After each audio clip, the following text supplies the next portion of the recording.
we feel enhance a Guardian's journey.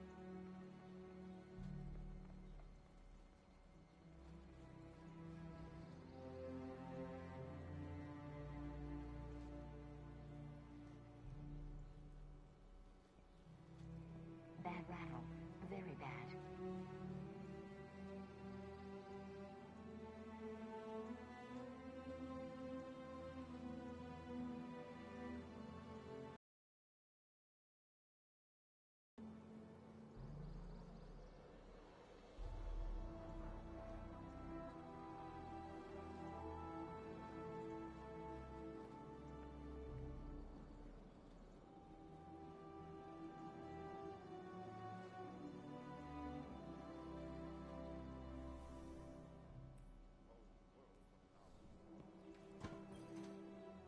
Checking now.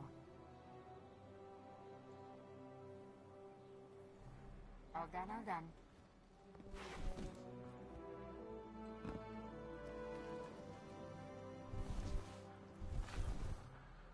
Tell me, you don't fear Vanguard operations? Do you fear the Crucible? It's Red Legion versus Red Jack. Wish I could be in the fight.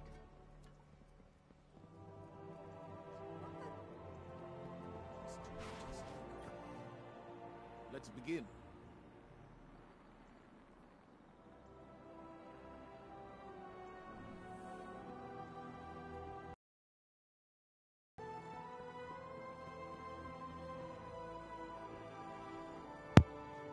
Oh man, tell me why I done did the whole intro and everything, right?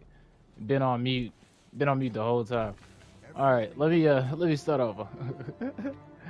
welcome, Dreadlock Puck, aka Big Brain Warlock Main, and today we're gonna do a little something different. Today's plan is to go through my vault and basically show you why I keep certain weapons, the reasoning behind it, and then pretty much clean it out. You know, well, if we can even clean it out, because I doubt that's gonna happen. But I'm gonna turn in all my engrams from each of the vendors, hopefully, and be able to slim down the vault a little bit. So without any further ado, with me talking to myself, let's get into it. All right. Thank you for joining me. You know, hopefully you're having a good day. If not, hopefully you can take what you got, transmute it, and make it into something better that'll benefit you in the future. And so currently we have 47 engrams at Saints. Where are we at? It is a strange feeling. I imagine you are... And we have...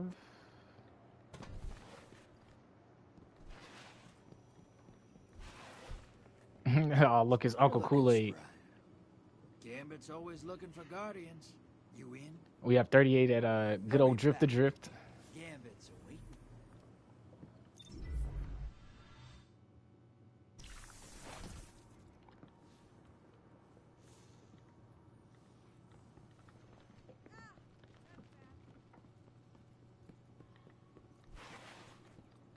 Big Daddy Commander Z.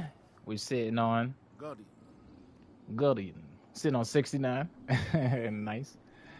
And last but not least, Big Daddy Shax. He has Time to fight, Guardian. What do you need? 202.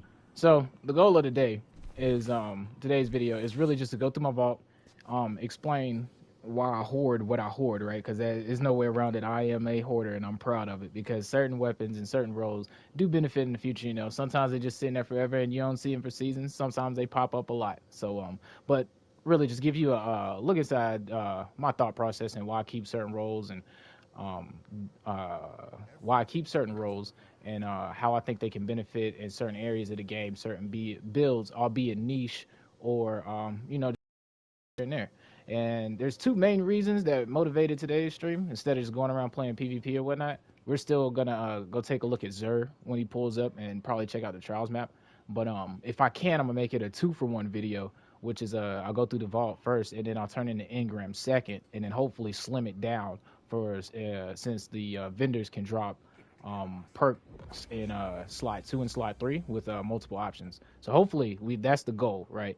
But yeah, the two main reasons for this are posterity and procrastination.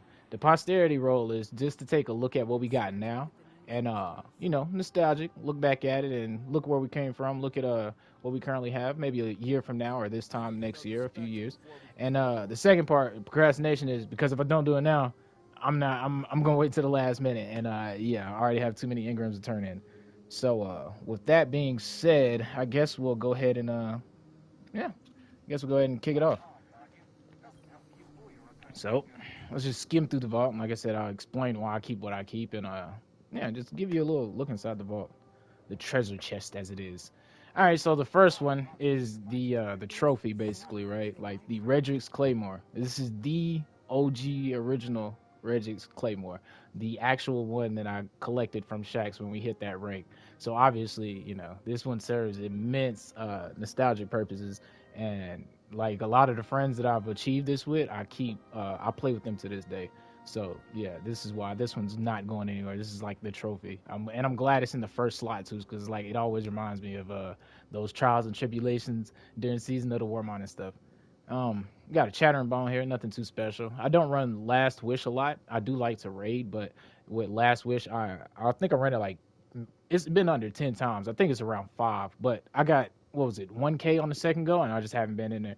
I really want to run it legit, you know, how Riven is supposed to be, because I feel like the thrill will be there, but I also understand that the way we run her now, man, it's just so much easier, and you can't be bothered to run it legit. So, but the experience, though, is why I would love to run it legit, but I know why people farm it. Transfiguration. I actually got this one from a random chest that you do every week at the Wish Wall. So, Rampage kill clip. Definitely looking forward to using this with anti-barrier scouts, and I always pull it out anytime scouts hit the champion mod. It's a regular old Tiger Spite. I'm a big auto rifle fan. If you are been around for a while, I'm pretty sure you already know that. But yeah, nothing special. Just kinetic 450. Toll in Trouble. Pretty good roll. One of its kind. Haven't really been using shotguns lately, but might get back on them soon. This right here, man. So glad I kept one of these. I kind of kept one for the meme, but like at the same time, this one, I come back to it once in a while, and I honestly wish if they ever bring back a gun with multiple random rolls, I think we would love this one. Like think how many people would love using the Better Devils, but it has the infamous rangefinder, explosive payload mode, and I love stability to always have. But yeah, it's really pretty smooth. Redrix Borrowed Sword. Nothing too special. One of the ones that I kept. If I had more vault space, I would keep more, but at the meta we were in, I think this was my favorite one, so had to make a tight decision, but yeah. Oh, Warden's Law. This one reminds me of if Keltec would make weapons in Destiny, this is what they would make, the Warden's Law. I really like unique ideas like this, and I hate that the Warden's Law wasn't able to function properly. But I would like to see this archetype, like, not revisited, but I would love to see more unique things like this, because this is pretty cool. A hard hit, 20 firing rounds, like it does the split bullets and whatnot.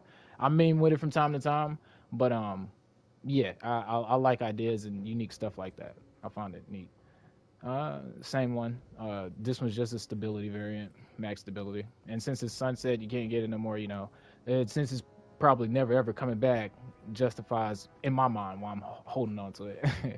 We got a decent bite of the fox. I'm not the best sniper in the world. I would actually say I got training wheels on right now with my sniping. So, but this is one that I do love to use from time to time. The scopes are jarring, but honestly, 72s have been my favorite snipers for a while. I'm coming around the 90s recently. 1,000 yard stairs. I've been loving that sniper, but yeah, 72s are beautiful. We got a Criminal's Dagger right here. Hate we can't obtain this thing anymore, because I would love to keep one with kill clip, but you know, hindsight 2020, right? The Sperations. This one. Oh man.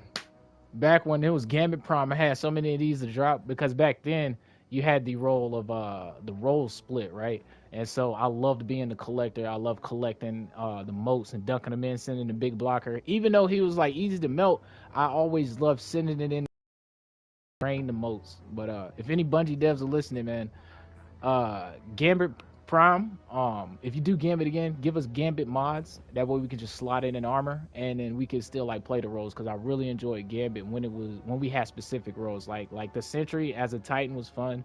The Collector as a Warlock was fun. The Invader as a Hunter was fun. Like I love the roles, and I feel like we've lost that in Gambit. And like Gambit's not the worst thing, but yeah, I mean, they brought things like this, right? Spare rations. They brought some of the most iconic weapons. This one, too. Rapid hit, Rampage. I use this thing so much in Crown of Sorrow, as you can tell. But, yeah, loved it back then. That was when Rampage was busted, I believe. Your curated Night Watch. Going to come in handy next season. Pretty sure you're going to see me using this in a couple builds. Lonesome Sidearm. It's decent. I think this one came in Season of Arrivals. It's not bad. I haven't used it in ages, though. But, back when I was on my sidearm binge. An OG All-Stringer. Actually can't even roll with steady rounds anymore, but funny story. I got this one on my last season of the Opulence. Not season of the Opulence. The last time the Menagerie was here. Ran it with the clan mates and ended up getting this one to drop, so I just held on to it. But yeah, I've been... I keep it for nostalgia purposes. Galren's right hand.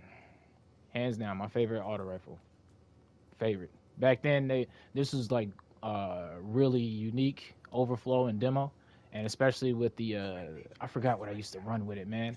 I think it was like the Epicurean, yeah, because the Epicurean had demo, and I would run this with Nezarec Sin and the Epicurean, and man, yeah, just back then, grenades, I loved it. Galren's right hand is definitely one of my favorite auto rifles.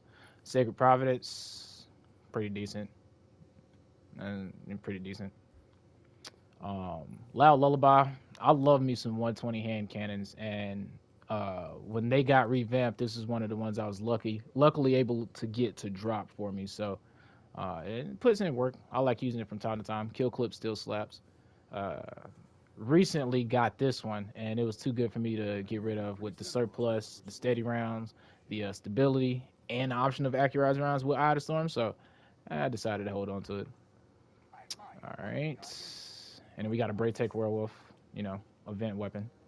That was back when Unrelenting had first came out, and I really liked it back then. I love perks that try to help keep you alive and keep you in the game. Those are some of the things I definitely enjoy. Cold Front. Kept it because it's unique. Nothing extremely special. I haven't really even been able to use it. This might be one of the victims that go today. 7.7 Carbine. Might come in handy next season. I might end up using it. Vorpal weapon. Make some Warmon cells. We got anti-barrier auto rifle. Might be cool. 7 Sarah Officer Revolver. I actually haven't used this one in a long time. It might be good in this meta, but I don't like the recoil of this thing. Like when you're firing it on console, it's like this part right here goes so high that you lose the sight. And so it's just not a pleasurable experience compared to something like the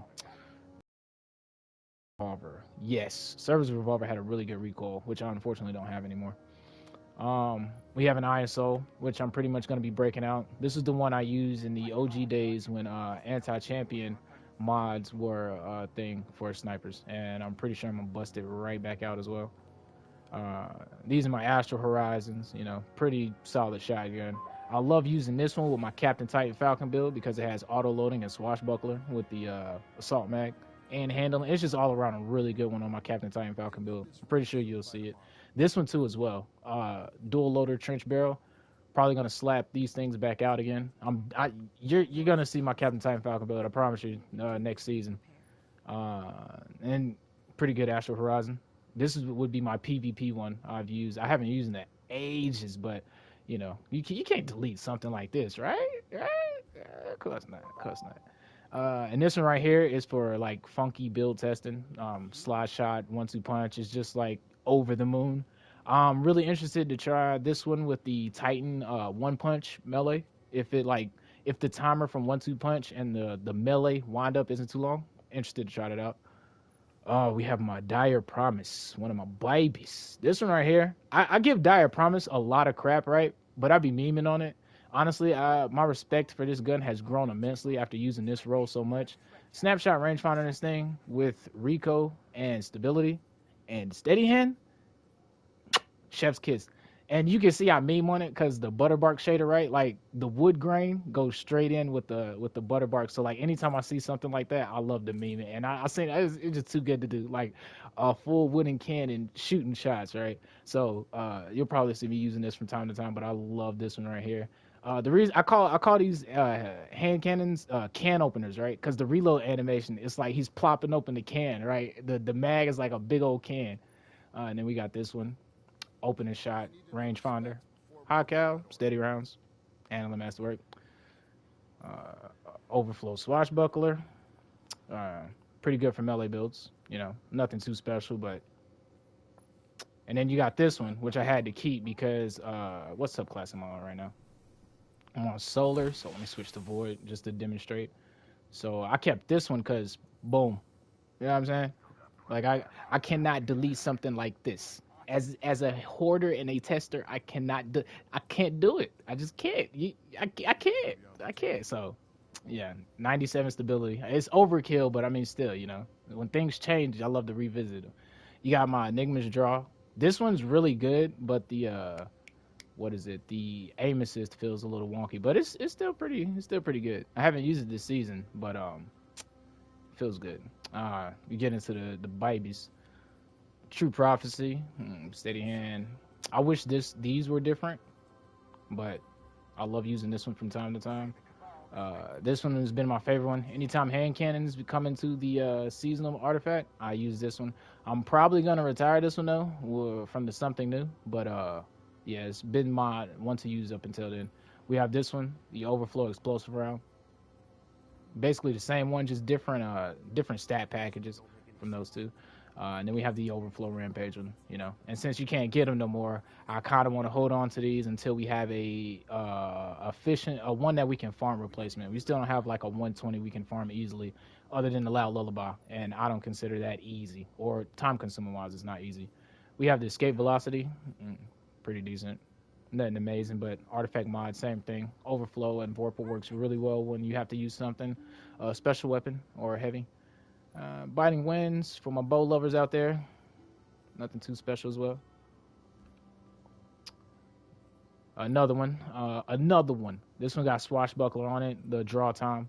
Anytime I see something that has like a lot of things either stacking into its favor or trying to get out of band in its archetype, I like to keep it and you know, experiment and use it. So you're pretty sure you'll see this one with maybe some melee builds in the future now that we got anti-bows. Overload bows, I'm sorry. Anti-snipers. This is my PvE/PvP role. Anytime I snipe with this one, I really would love to have a different masterwork and a different barrel, but every time I get a succession, nothing comes close to this role that I have now. So I'm going to be pulling this one out next season for sure. Sunder and Glare is going to slap. Heritage. Wish I could have a better role. I've never gotten a role that everybody clamor about. The recombination one, the reconstruction. This is the best one I've gotten. Everything else has been trash. So then we have the retired steady hand, snapshot, moving target. Go to barrels. We have, this is what I'm talking about when I see stuff with the crazy bands, right?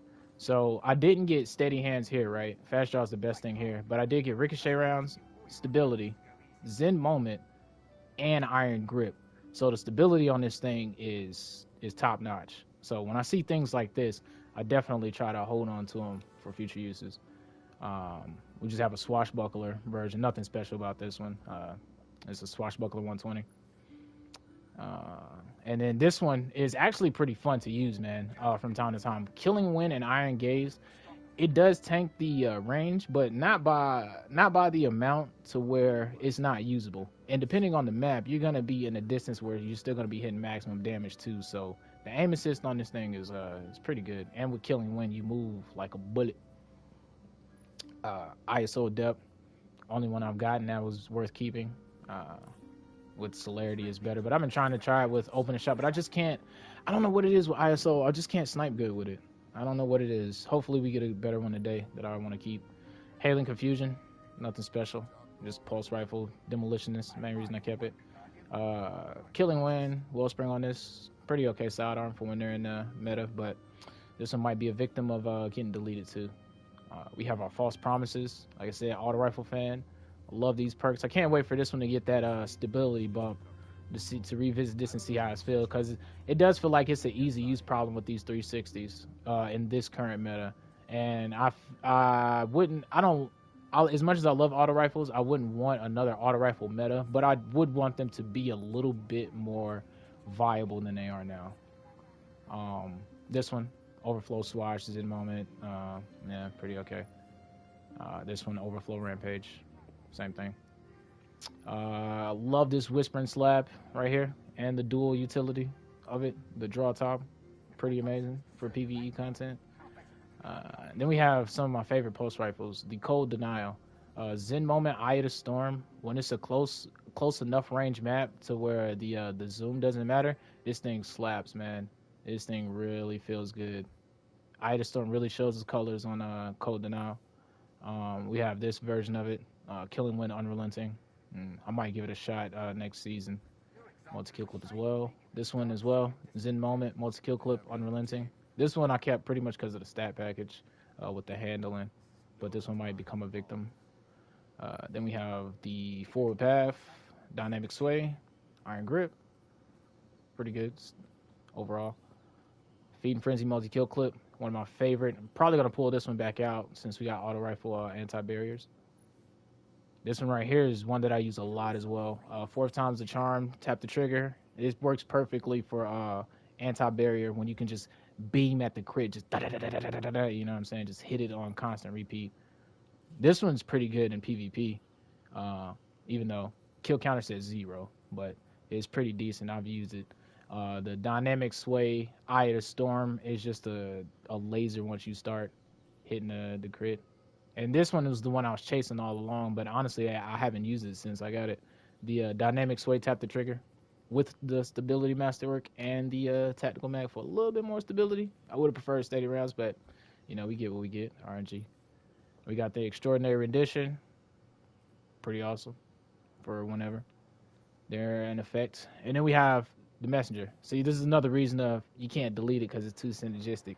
So with combos like this, right, obviously you would want to keep it. Stats for all, 1 for all, they work super synergistically. But also armor piercing rounds.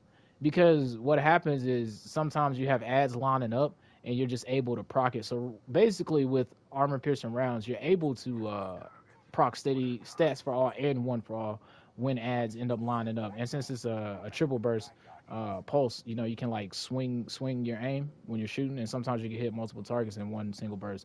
But yeah, this is a perfect example of like, if you get one to drop like this, it doesn't matter what everything else is. Like you should keep it because of how viable it is. So like reasons. Rapid hit OFA. This is the one I used to use before I got that one. And I'm trying to delete it, man, but I can't justify it. Rapid hit is just really good for those situations when you don't have multiple targets, when you're in something like a boss room and you're it's just the boss, right? It's like rapid hit does come in handy. And then we got rapid hit Desperado, my favorite PvP role. We have Outlaw Desperado. I finally got one of these. Messenger was going away, so kept it. And then we have the Adept ones, the Moving Target OFA one with Frenzy as well. I'm a big fan of Frenzy. Big fan of Frenzy. Heating Up Head Seeker, PvP-ish role. I don't think I've gotten around to test it as much as I want. And this one, Heating Up, Frenzy, Desperado. It's another good one overall. And now we have the Time Worn Spire. Same thing. Armor piercing rounds, 1 for all. Nothing too special though, just can't get it anymore. And we got the multi-mock. This thing has evaded me for the longest. I've never gotten an Iron Reach roll, man. As much as I farm, I've never gotten an Iron Reach roll. So these are the best things I could do. But I use this in Val from time to time. I actually can't believe I don't even have a counter on it. That's probably why I kept it blank. This one right here, Subsistence OFA. Might end up deleting this one though, because I haven't used this thing like whatsoever. And then Dynamic Sway Unrelenting. Like I stated earlier, big fan of Unrelenting. And we got the DMTZ, one of the first ones I got from the actual mission. I like Moving Target. I don't think I've used this thing since I put it in the vault though, to be honest. I really haven't. My teammate has been using it recently. He says it's gas. And I picked this one up from Xur because I never got a Vorpal weapon one after all the farming I did. So this has been the Xur one just in case. And I feel like it's going to come in handy next season. All right. Some of my beauties right here. The Chroma Brush. I don't know who designed this auto rifle, but your taste is exquisite. And the stat on this thing is, it just feels really good to shoot for a 720. I haven't had a good fire in 720 in the kinetic, I feel like, since Distant Star, I think, was the Iron Banner one. But yeah, this one is really good. Moving target, tap, max range, feels really good. We got Subsistence Kill Clip for the PvE. We got Subsistence Wellspring for the PvE region. We have Dynamic Sway Rampage for the PvE trash, just day-to-day farming. We have Moving Target Rampage, also with Tap the Trigger. I think this one I've been using for PvP mostly. And then we have Heating Up Thresh, max range as well. Alright, and we got the Ignition Code, the Slide Shot Thresh Roll, Blinding, Reload Masterwork. We have the Frenzy Slide Shot Blinding one. Like I said, I'm a big fan of Frenzy, and just in case you haven't been in a scenario to where you can slide, you know, Frenzy does not only help out with damage, but it does help the reload speed. Then we get into the Vault of the Glass, the Fate Bringer. This one, I've kept this one because I haven't been able to get my hands on a time loss version of this, but I got this one to drop, and it piqued my interest because I love the combination, as I stated earlier, Frenzy, right? But Explosive Frenzy is really good in PvE. But this is what drew me in, was the Stability Masterwork, the steady rounds, and then these barrels, right? Like, the stability got to 92, so that means that if it was time loss, I could slap a stability mod on there, and then boom, get 100 stability. But never got one, therefore, we had to keep the legendary roll. So, this is why. And this was before the stability changes had kicked in, so, like, I haven't even tested this one as of late, but I'd imagine that it should be pretty good in PvP. And then this is a opposite take on that. Back when range actually meant more, not even meant more, but range was like the stat to go for. This was what worked for me better than the stability roll, because you know you still need range at the end of the day. This is just more of like a testing meme purpose, but at the same time, I like to push weapons to their limit. And then this one is same deal. Got one to drop like this. Actually been talking about how I've been farming this one and still haven't got it to drop. So this is as good as we get. But Thresh and Frenzy, pretty good. I love perks that are like utility, and then when they're paired with damage perks. So like if it's ever demo or anything, Wellspring, something like that can pair with another damaging perk or another ability perk, of course, you know, that's what I'm be chasing. And then we have these time loss ones. So Osmosis, Eye of the Storm. This one really was like my PvP role because of Eye of the Storm and Explosive Payload, but I do switch to it sometimes because of Osmosis for certain builds, like with Mantle of Battle Harmony or Elemental Well builds. Same thing. This one also, Osmosis and Frenzy. So this one is more of the PvE version than the other one, because this one is more of like, because of Eye of Storm, PvP variant. But this right here, you know, you get free Frenzy damage buff. If it's Osmosis, something with like Battle Harmony, pick up an Elemental Well, Font of Might, High Energy Fire, you know the rest. This one's pretty good. It just doesn't feel good on a competitive setting. It's really good to use in PvE, but like every time I try to take it in the trials or something, I just get mollywopped. So, but I really like the combination of Killing Wind allowing you to move faster, and then Frenzy, of course, increasing your damage again. And then this one down here, I have the Tunnel Vision Kill Clip, obviously synergy, but pretty good range as well. The full bore, the barrel on it, Kill Clip. And then we have Osmosis Adrenaline Junkie, super synergistic. Combined together, back when we didn't have stasis weapons, I was using this a good amount. You would toss the stasis crystal, convert it to stasis, try to get a kill with stasis crystals, stasis grenades, which by the way is extremely unreliable and hard, but it is possible. But yeah, pretty cool with testing, but good on any build. The only Praetor's Revenge I have worth keeping, but keep in mind that I'm nowhere near a proficient sniper. But This is what I got. No, I like sniper from time to time. With my snipers, I like things like Firefly and Dragonfly. They let me know I got the headshot for sure without looking. What they say, cool guys don't look at explosions. All right, Reese Walker demo. It is my poison. I had to keep it, but I use it in PvP too from time to time, mostly in PvE. This one actually interested me when I got it to drop. I was gonna shard it, but the Killing Wind and the Steady Hands, I was like, man, so you telling me I can get a bump in my handling with Killing Wind and my range, and I move quicker, and I can increase my handling even more with Steady Hands, and I got a handling masterwork. So I was like, I had to. I don't know what I deleted in place of this, but I was like, I had to keep it. I had to keep it. And now with Arc 3.0 coming, giving us the speed boost, I am glad I did. All right, and so we have as close as I could get, I think, to the infamous roll, the Iron Reach roll. And then we got Quick Draw Unrelenting. So I'm glad I kept this one as well, because Unrelenting on a shotgun, I feel is pretty good. It's quick to mow down mobs like back to back, right? Especially now, I didn't even think about it till just now, but the shotgun buff that we got, and with this season coming, we're gonna have unstoppable shotguns. So I bet you this thing is you're gonna see this counter go up probably. All right, we have Le Hung Jury. I think this is the only one I've had with explosive rounds to drop. I don't think I kept an adept one with one or got one to drop with it. So of course, one of my favorite nostalgic weapons from D1. Hung Jury Adept, Surplus, Firefly, Handling. This one has subsistence. So one's for harder content. This one's more like for trash, like altars or the seasonal activity. All right, the Survivor's Epitaph. Kill clip, heating up. I really don't like the way this gun fires. Same reason with the 7 Seraph revolver. I feel like the recoil shot is be all up in the air, but that may be because I haven't tested enough barrels on it. Sometimes barrels really do change a gun.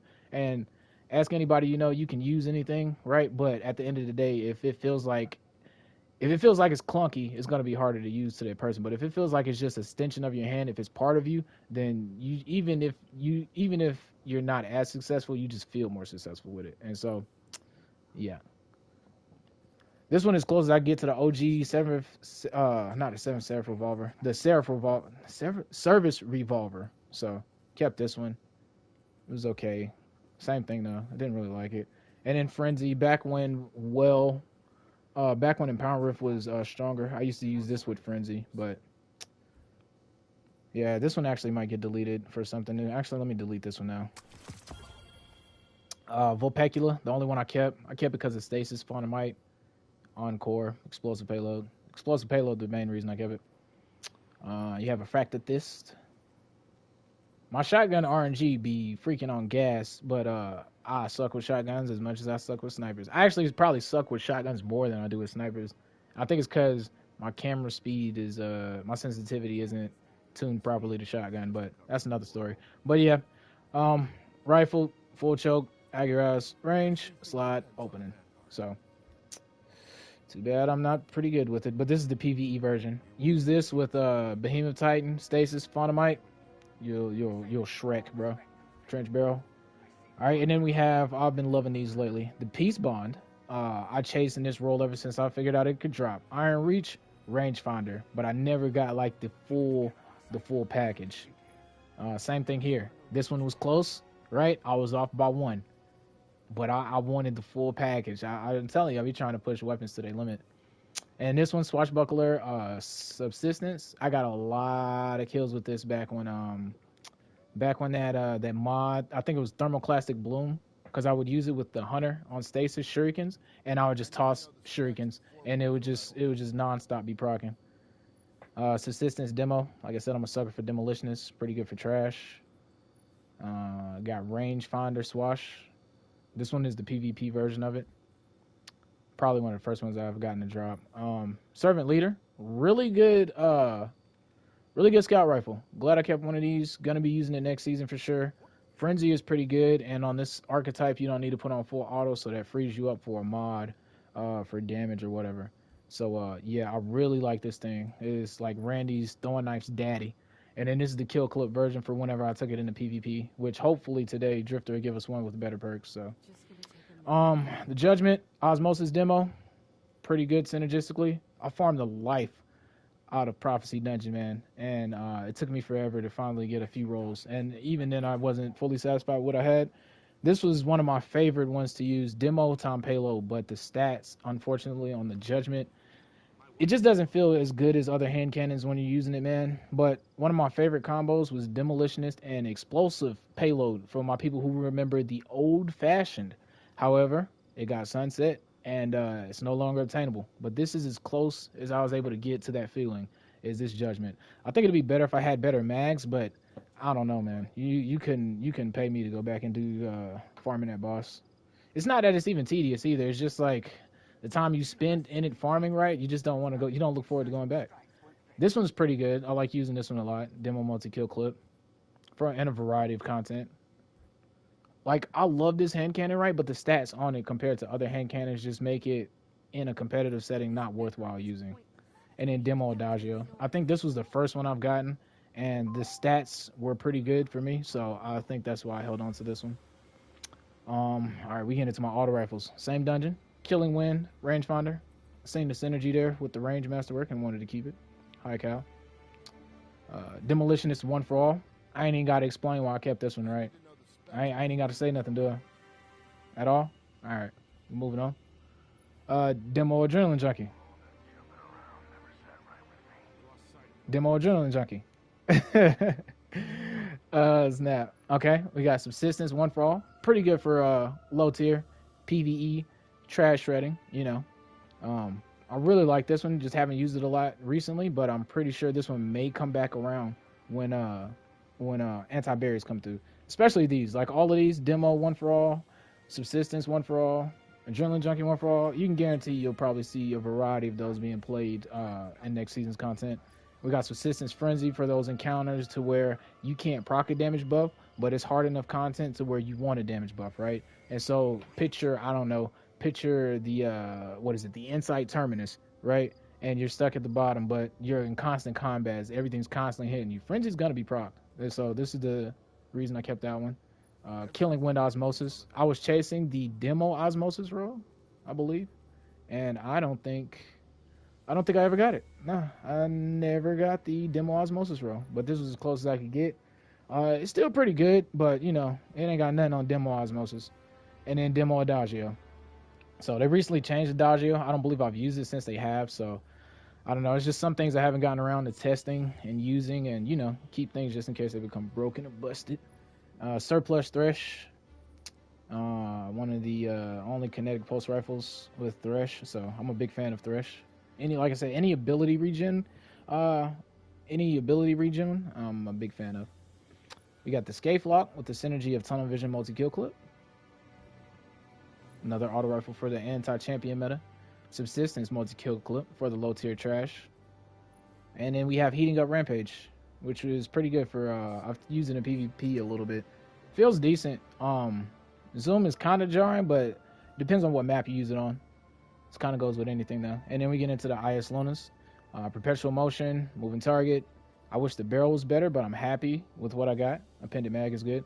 And I really love how these work on the IS Luna. I don't know if it's the stats or what, but I love that the sight itself does not change, right? It's like the little parentheses red sights. So no matter which barrel you get, your reticle experience is not going to change, but the stats itself will. And so this is one of my favorite ones to use, Perpetual Moving Target. I kind of keep one IS Luna on, which you'll see a theme repeatedly. Kind of keep a few guns for multiple characters, sometimes so I don't even have to switch, sometimes because it suits their playstyle with the variety of perks. Finally got this to drop last weekend when farming with my clanmates. It was the last farm too as well. We was like, you want to do one more farm? I was like, all right, let's just load it up, do one more. Ran it, got off. When I got back on the next day, I seen this in the vial. I was so happy. Moving Target Unrelenting. Big fan of Unrelenting.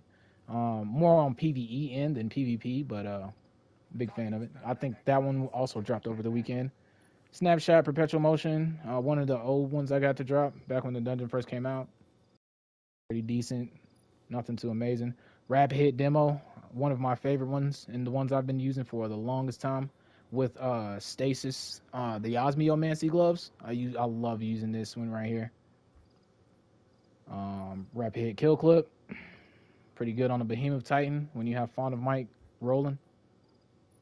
Demo Unrelenting, as you can see, definitely one of my favorite ones.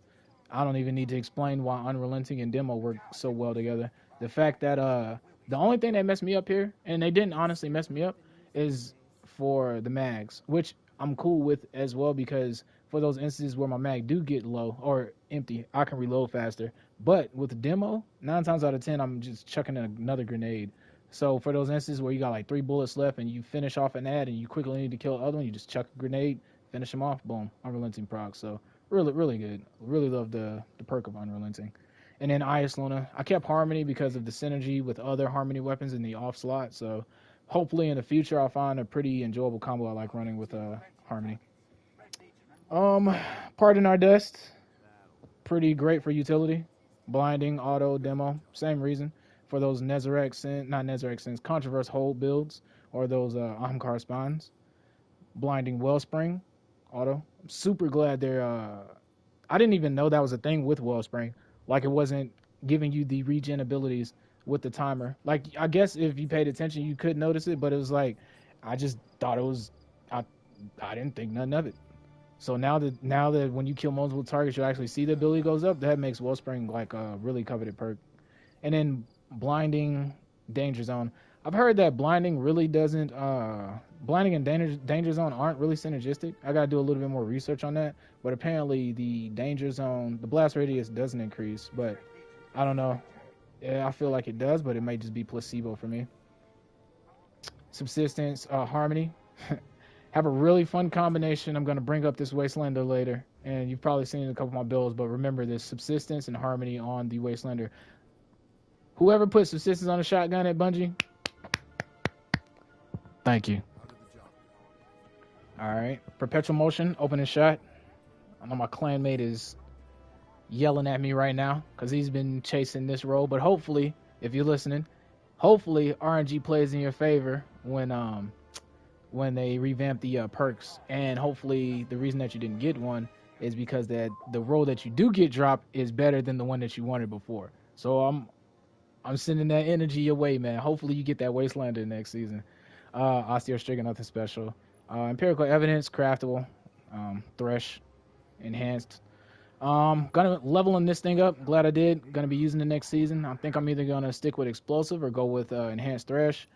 Overflow firing line. I'm thinking of using a full sniper build. I want to pair the Galu with Overflow, and I want to pair this Thoughtless with Overflow, and I want to use either the Darcy or the freaking Whisper of the Worm, and I want to have a full sniper loadout. That is the plan. Peace of Mind, moving target, Perpetual Motion, Gambit Memento. How about some Gambit?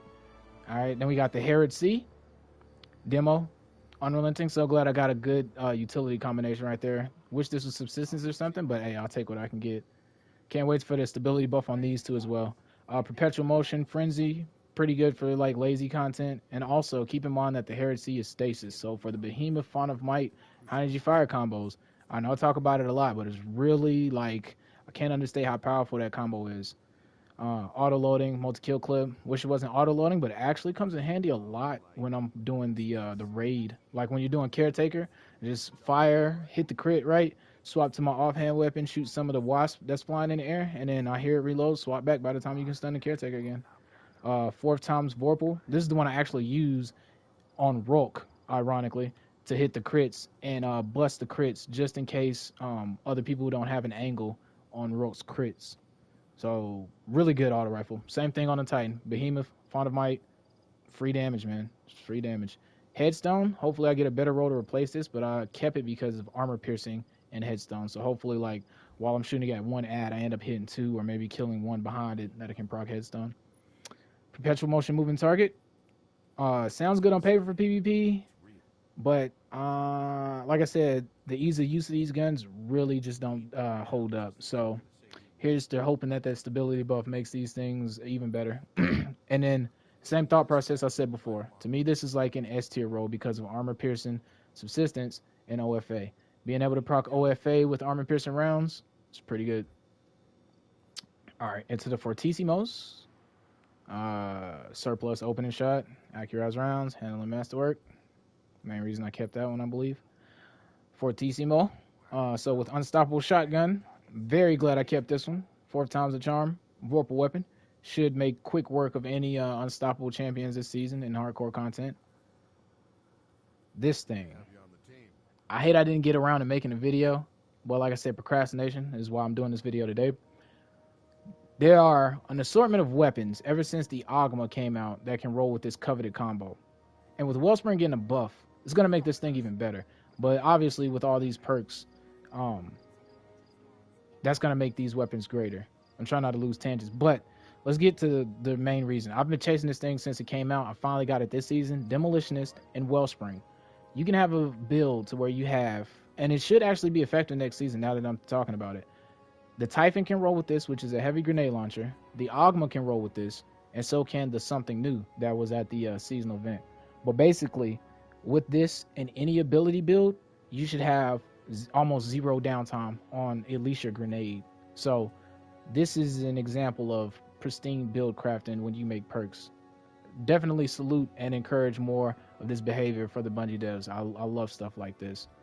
And also on the same tangent while I'm thinking about it, so I don't go keep rolling or come back to it, I love the fact that y'all made these vendors, the perks hold, the guns hold more perks, because that does help with vault situation, right? Like the reason I have so many guns is because of certain roles. But if I can get a beautiful combination like this, lead from gold, adrenaline junkie, right, or whatever I need, if I have Vorpal down here, that would have been awesome. But I love stuff like that. I definitely would love to see more stuff like that spread out to other vendors such as Saint 14 or Banshee or the seasonal activity, just wherever. Anytime we can get more of that, I love it, because that does help minimize vault space, right? When we get more stuff to drop like that. I know they said that they were working on the crafted weapons to be able to have more slots, and that's fine. Take all the time you need. Just the fact that y'all recognize and working on it is lovely to hear. Elemental cap with this one. The handling can pretty much go insane. Demonstrate that while I'm here. All right, go back to the Fortissimo. We're actually shooting through this pretty faster than I thought. All right, see the handling. Hit 100. Demolitionist Adagio. This was back when this is back when this thing could one tap. So yeah, that's the reason I kept it. I've been trying to figure out if we can still one tap with it. I'm pretty sure we can't, but I've been waiting for someone to crack the code and figure out some unique way. Or there's a will, man. There's a way. Enhanced Thresh. Anytime I can get enhanced Thresh, I'm probably gonna take that route. Triple tap, 4 times a charm. Needless to say, of course, you got to keep something like this. I wish everything else was better, but hey, I'll take what I can get when it comes to farming. Zen Moment Vorpal is for definitely probably going to be using this one a little bit more though. I don't know actually. Now that anti-barrier auto rifle is a thing, we're going to see next season which one will be better actually.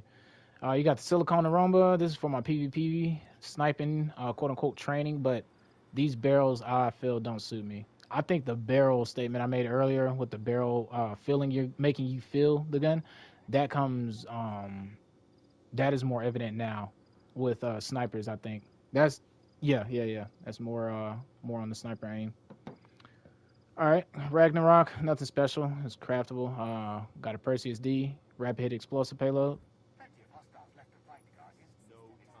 Another one, stats for all OFA.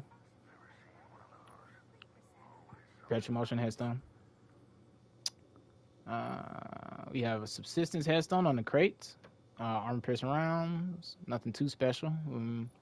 Might come in handy next season, especially if we ever get a stasis burn. I wonder if they're thinking about doing that. Adagio, I might end up deleting this. I can't remember if I even enjoyed using that one. Ricochet rounds, subsistence, OFA, overflow Vorpal, might be good for anti-barriers. Excuse me. Stats for all, one for all. Armor piercing rounds.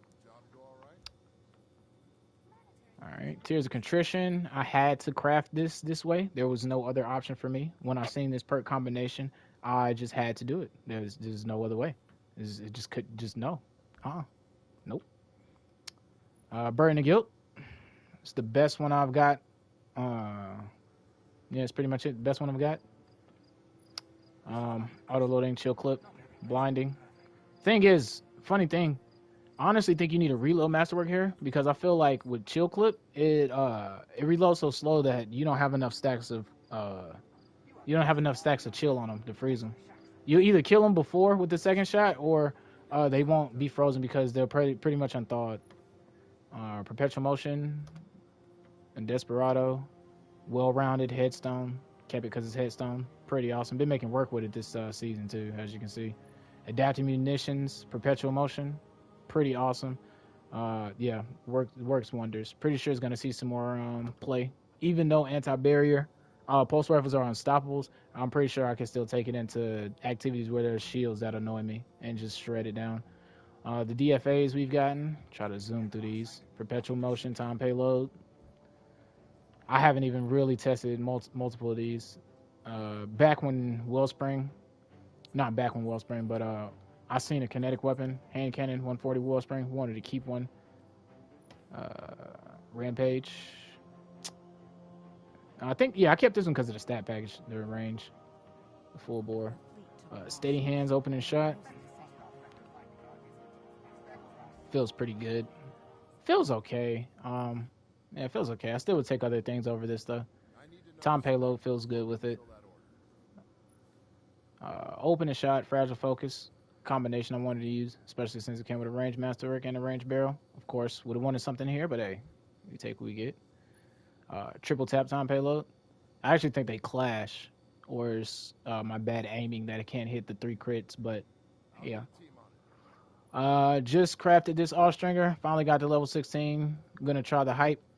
See what the Eye of the Storm Rangefinder is going to be about before I hit the max on it. This was the OG one I crafted. Snapshot, Zen Moment, Flew to Barrel. Feels really good to me, but I don't know what it is about all-stringer, man. It's the recoil pattern or something, man. I can't use it like I want to. I feel like I should be using it. Something new. Glad they introduced the Stasis 120 hand cannon. I'm glad they went crazy with the perks like this. This one is like my 6v6 roll. Ensemble Thresh. Ensemble's really good on 120s.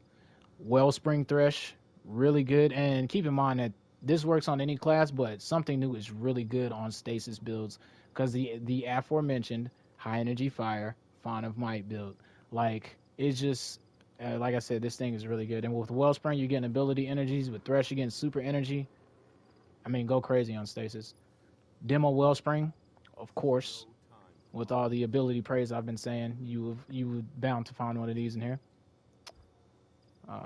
And I kept this one because I actually like... I wasn't happy with it at first, but then with Flare Magwell and a Reload Masterwork, the reload is pretty good. And ironically, Full Bore feels really good on it. I don't know if it's the stats or what, but it feels really good over other 120s with full bore. Demo Wellspring, another one. Like I said, this one is an alt for multiple characters. That way I don't have to keep changing the same one. And this is more of the PvP based one because of stability and the polygonal rifling. Triple tap multi-kill clip. The reasoning behind keeping this one, multi-kill clip, stasis, see how high the damage can go. Because as far as like the high energy fire, Fawn of Might damage, it does stack with weapon perks too. So I'm trying to figure out like which one is the best, not which one is the best one for damage, but which one is the best one to use in a practical setting, right? Because like in a rogue boss fight, you're not gonna proc multi-kill clip multiple times, right? Like it's gonna be rare and often. So in those instances, something like Frenzy might be better, right? Wellspring Harmony for the swap off the Harmony synergy for offhand weapons. Stats for all well-rounded. This one can be credited to the guy who made the post on LightGG on something new. There's a post, a comment on LightGG, and they talk about all the stats that you can get with ensemble and well-rounded. And it was a monstrous amount of stats. And I was farming for that role, but I never got it. And when I got this one to drop, this is what I focused on. This is what I kept.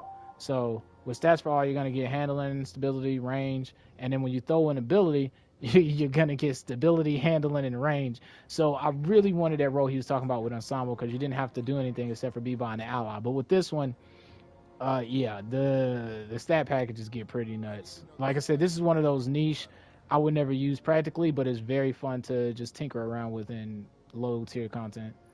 All right, we got the Riptide. Pretty decent. Definitely wanting to replace this. Only reason I kept it because of demo and well-rounded, but I can see me replacing this today, hopefully. The In Your DMs, Encore, multi-kill clip. Nothing special. It's okay. It's not the anti-ope, though.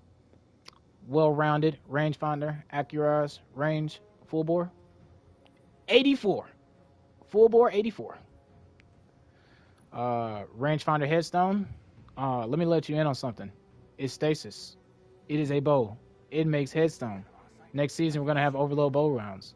Woo! Same reasoning. Shoot to loot. Now turnabout when I break shields. And the draw time. So, definitely glad I was hoarding these things. And Wellspring's buff. So, that's the story behind the bow. I don't even have to mention it. And that's all the kinetic weapons. So cool. Not to mention the ones on my characters. We may get to those, but if they're on my characters, I'm pretty sure I use them. So you'll see them from time to time. We'll leave that. The trust. There have been a few guns in this game that has taken me a long, unreasonable amount of time to get. This is one of them. The trust. I farmed this particular role for so long that I didn't believe it was ever going to drop. And it finally dropped. Randomly. Outside of a farm. But, Bungie, if you're listening, please bring the trust back. I would love to craft this combination of perks. Matter of fact, go crazy, Bungie. Give me Dragonfly and Incandescent. You won't do it, cowards. Nah, I'm playing. Y'all brave. It's just trolling. Tyranny of Heaven. Curated role. Like I said, I don't do Last Wish a lot, so I'm just main reason I kept it. Nation of Beasts. Same thing. Actually got it. I think I got it when they unlocked the raid farming. Not the recent raid farming, but before they sunset Scourge of the Past. I believe that's when I finally got this one. But it's pretty okay. Can't wait to see how it stacks up in Arc 3.0, as well as this one. Nothing extremely special, but feels good sometimes. I don't know. I wish the sight was more consistent or something. It's something weird with this hand cannon. I'll say this one resembles the same pain points I have with the Judgment. It's a stat thing, it feels like. Vouchsafe, 4th times Wellspring, Void, Nezarec Sin combination. Pretty much I just kept it because of the burn and the synergy with the mod, seasonal mods. One of my favorite shotguns to use. Haven't used it in a long time, but it was definitely reliable when I did use it. Yeah, as you can see, there's definitely reasons why I kept it. Only flaw there, and I wouldn't even call it a flaw. It just doesn't make it S tier like it should be. But definitely love using this thing. Wish it took shaders better. Only complaint. This is for my PvE demo builds and whatnot. Demolitionist, quick draw. So Nezarec Sin theme stuff, volatile round themes. Thin Line. You can accredit this one to Cool Guy. He put out a video way back when this was available where you could farm this at, and the moment I found out, I farmed it. Something about how hard 120s hit, even in like hard content, is something about how hard they hit, and especially when you pair it with something like Dragonfly. It's just love to see things go boom, right? Like who doesn't? And it's, oh man, just really good. I had more rolls, and I think it was like quick draw, snapshot as well and stuff. I just had to end up making space. So yeah, cool. Shout out to the Cool Guy for putting this one on the map back in the day. Rampage Explosive Head, one of my go-tos whenever they come back into the seasonal mod, especially since I got faster draw time and the draw time faster. Yeah. And this one was I recently got. I think I got this like from a Dares run or something like that. But I love the synergy of Explosive Head and the same thing, Dragonfly, and it really helps with the accuracy too. So pretty fun combination. Can't wait to use it with Overload next season. Everyone knows Xur's ingredients. Make sure you stir the sauce.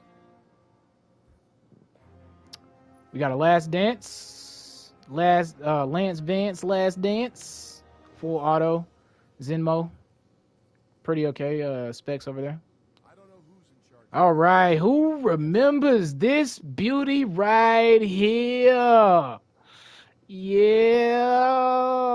The funny thing is, man, I don't think I've used this thing since I've gotten it.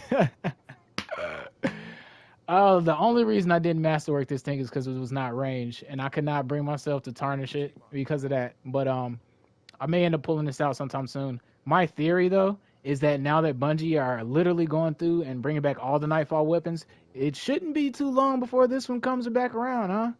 You know, I mean, they did do the DFA, they did do the Duty Bound, they did the Silicon Aroma. It's only a few more on that list, isn't it? All right, and then we got the Galliard. Favorite auto rifle, hands down. Well, I'll rephrase that because favorite seems to shift from time to time. Definitely in my top 5.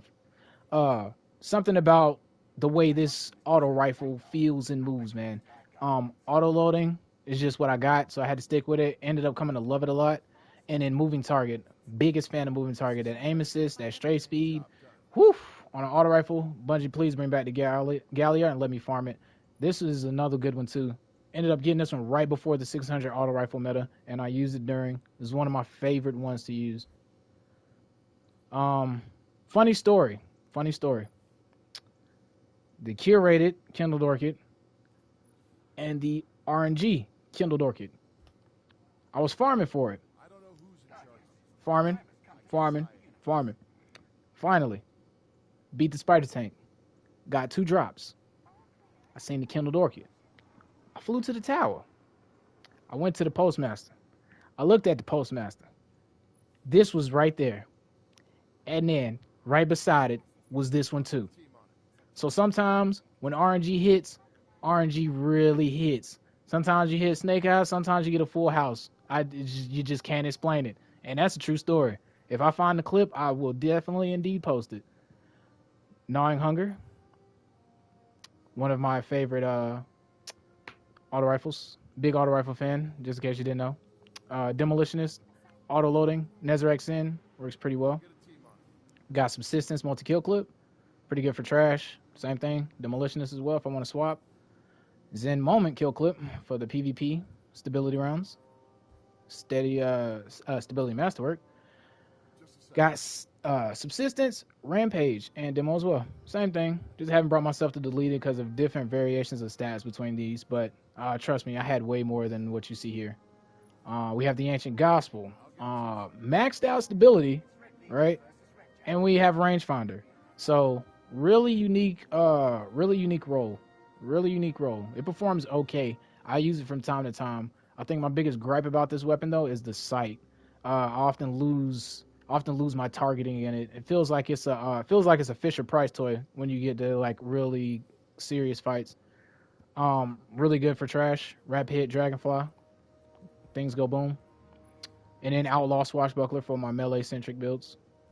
Nothing too special. Prophet of Doom. Wish this one was more relevant. Really love the aesthetic of this one. I keep it pretty much just because of that, to be honest, and because of this roll right here. I mean, it's not nothing amazing, nothing too off the top, but yeah, I just love this aesthetic, man. I really do. Hopefully, when they revamp the weapons in the old activities, this thing gets some shine and a little bit more love, because something about these weapons, man, it looks just so sleek, and if it performed well, that would just be an added bonus, right? Like, it's nothing like performing well with a gun that looks good also. Reckless Oracle, Outlaw Kill Clip. You're going to see this thing probably next season because of anti-barrier as well. Going to be pretty good with void-centric builds. You have the Under Pressure Demolitionist version for the Nezarec Sin spam. And then you have the Swashbuckler version for the melee centrics. Zealot's Reward. Farm this thing right before they nerfed rapid fire fusions. So I got to use it for like half a season. And let me tell you, it was putting in a little bit of work. I do like using it in PvE from time to time though. Auto loading Rampage is pretty fun. Let me tell you a funny story about this. And sometimes while vault hoarding is definitely not healthy, but sometimes it does benefit you. Went into the Duality Dungeon. Found out that those Bellkeepers got void shields on Master. Your boy was struggling. Your boy was like, man, what do I need? What do I use? What do I got in my vault that can work? I need to be able to have something that can do damage, and I got to be able to pop them shields. Came across this beauty. This thing is like a truth teller that does damage. You pair this with I ended up pairing this with 3 fusion rifles. I ended up using this with 1K, Riptide, and yeah, the Zealots, and knocked out the Master Dungeon. Got the Omniscient Eye. I call this one the Mosquito.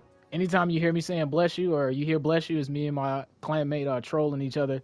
Because this one looks like, it just looks like a mosquito sneezing. I don't know. It's something about the long barrel of it. It looks like a mosquito nose. But ironically, this is the only one I had with Snapshot back in the day. And Garden of Salvation isn't one that I personally farm, especially the boss. Mulligan is actually pretty good for a person like me who misses a lot of snipes. It procs more often than you would imagine. But Mulligan also rolls on 1K stare, so I would definitely keep my eyes out for that, especially in this meta right now that special is extremely nerfed. Arc Logic, one of the Arc auto rifles I expect to shine next season due to Arc 3.0. Premonition, wish I had a better roll. Take what I can get. Definitely not extremely entertained by farming the pit, and the RNG for it, for me personally, is trash. Every Waking Moment, kept it because it's unique. This one is actually one that might go. You see, I even got it unlocked or whatnot. It might end up getting trashed. Especially since we don't have anti-barrier, any sidearm, SMG things. Seven Seraph, Demolitionist, Dragonfly, really good on void builds. We got the Seven Seraph, Unstoppable Shotguns, Warmine Cells, Profit, Trench Barrel, Vorpal Weapon, Auto Loading. Hey man, that's all I gotta say. This is my PvP version, as you can clearly see. And also, I actually lucked out. Like I said, my shotgun RNG be so good for someone who does not use shotguns. I really don't understand it, man. This is the one I used before I got the previous one, which is why the kill counter is so high. And I actually like Assault Mag better, but I just, yeah. Seraph. I wish it felt better, but I do love Dragonfly on it. Can't bring myself to delete it because of Warmine cells. Oh, the Summoner. We'll probably blow through these. But TLDR, I never got the exact roll I want, which is why I have so many. Perpetual Motion, ECAP, pretty okay. Overflow, Golden Tricorn. Overflow is a love-hate relationship with me. Sometimes I be wanting to reload my auto rifle, and sometimes I'm glad I got Overflow. It is a love-hate. Same thing for this. With multi-kill clip, it works sometimes beautifully, and then sometimes it just clashes so extremely that I'll be wanting to delete it. And the duality, I just can't delete it. Zen Moment, ECAP, really good on stability, especially with a stability masterwork. Overflow Dragonfly, I ain't got to say nothing. Things go boom. I really love that shader too, by the way. Ironically, it's the Vanguard Marshall orange shader, but it really shines on that. Zen Moment Rangefinder, I don't believe you can get this combination anymore. It's one of the old ones. And Moving Target Rangefinder, I think, is in the same boat. I think they are in different slots. Another relic of the past. Exile's Curse. High Impact Reserves. Hipfire Grip. Accelerated Coils. And Charge Time. I know that it does mess with the damage. However, when you are blinting and when you are fighting someone who doesn't expect something like this, it don't matter. It don't matter. And ironically, from my personal experience, I feel like the charge time masterworks actually help with these, man, because they take so long to charge. But it's personal preference, though. Field Prep Multi-Kill Clip. I keep this one for PvE. Hopefully it'll shine, especially since it's Arc with Multi-Kill Clip. Even though we don't have any fusion rifle mons, the Arc, hopefully that synergizes with being amped. And then we have another one with another one. All right, let me show you something again. Switch over to Void. There we go. So, wait a minute. Did we switch to Void? Yeah, we did switch to Void. So there we go. 47 stability, firmly planted. Too bad everything else is in stability favor, but it's the reason why we kept it. Firmly planted ECAP. Tommy's Matchbook, fan of auto rifles. Auto loading, Demolitionist, really good on a Solar Warlock, especially with Starfire Protocol, Fusion Nade spam. Xion 7. Disruption Breaks, pretty good on this thing. Rampage paired with it as well. And then you have Armor Piercing Rounds that synergize together. That's the main reason I kept it. This is a good pulse. It's a good pulse. The Coriolis Force. I believe they said in the podcast that they learned new things from it. So I'm interested to see where they're going to take these fusion rifles and what they learn, what they'll create out of it.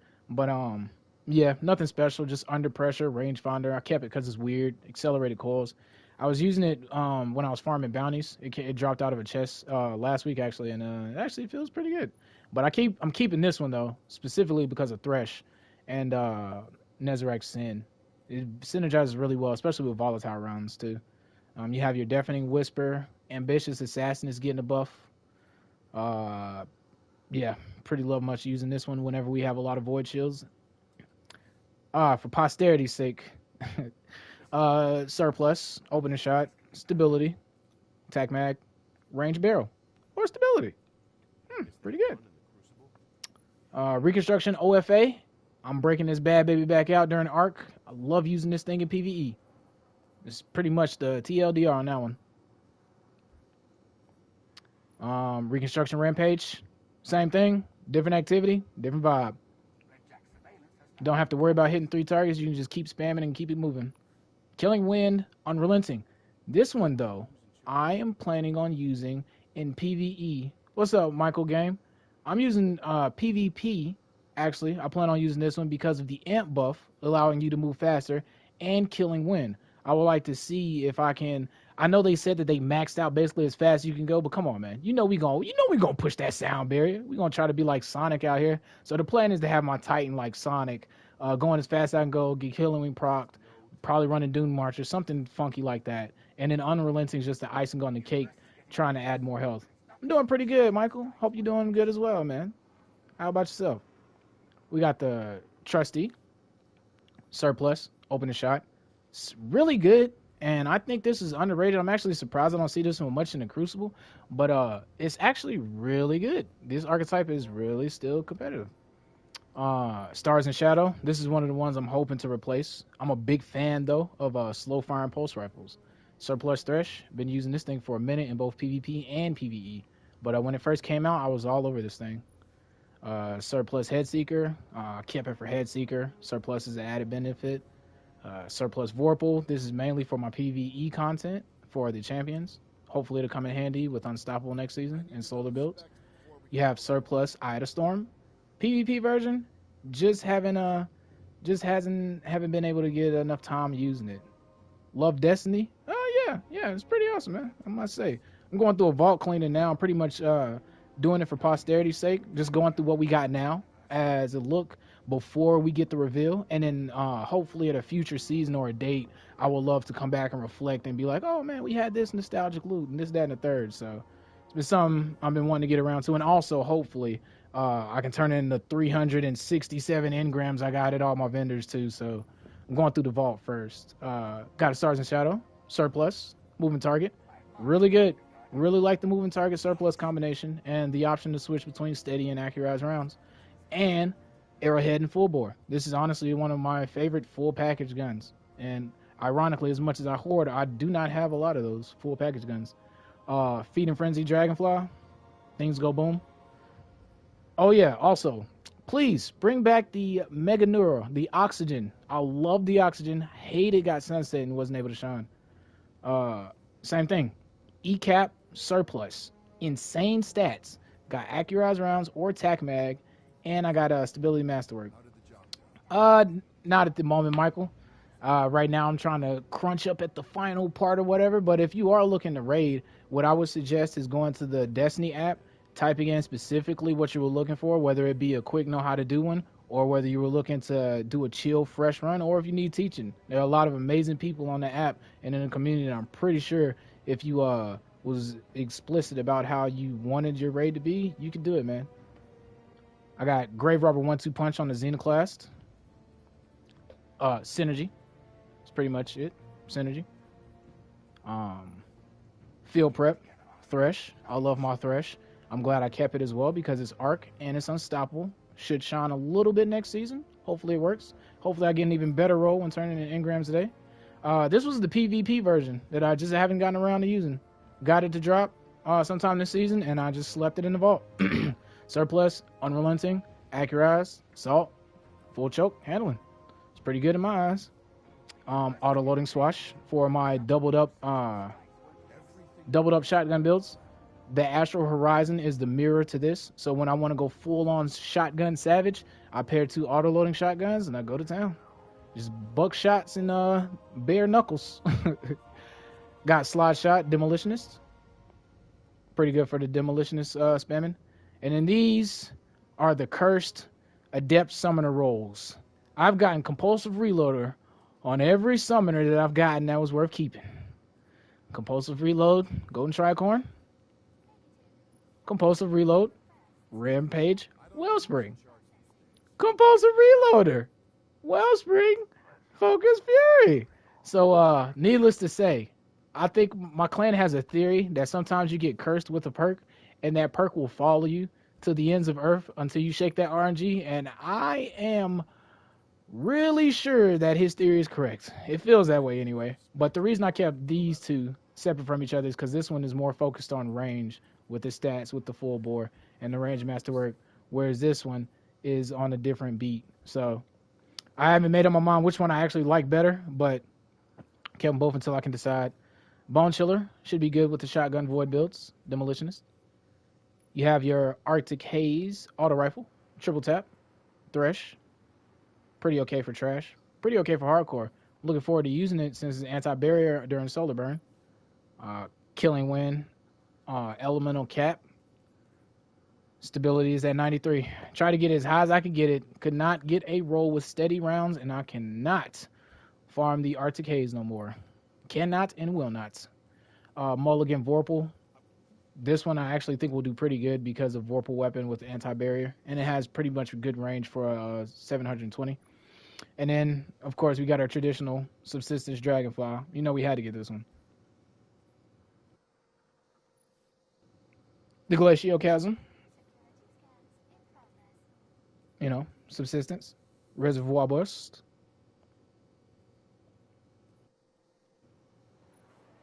And then its brother, the Field Prep Surrounded Roll. Good for damage, especially with Surrounded Spec.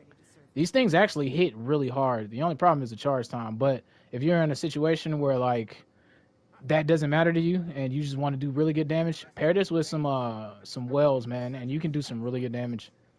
Especially with debuffs, too, since Void can apply debuffs easily.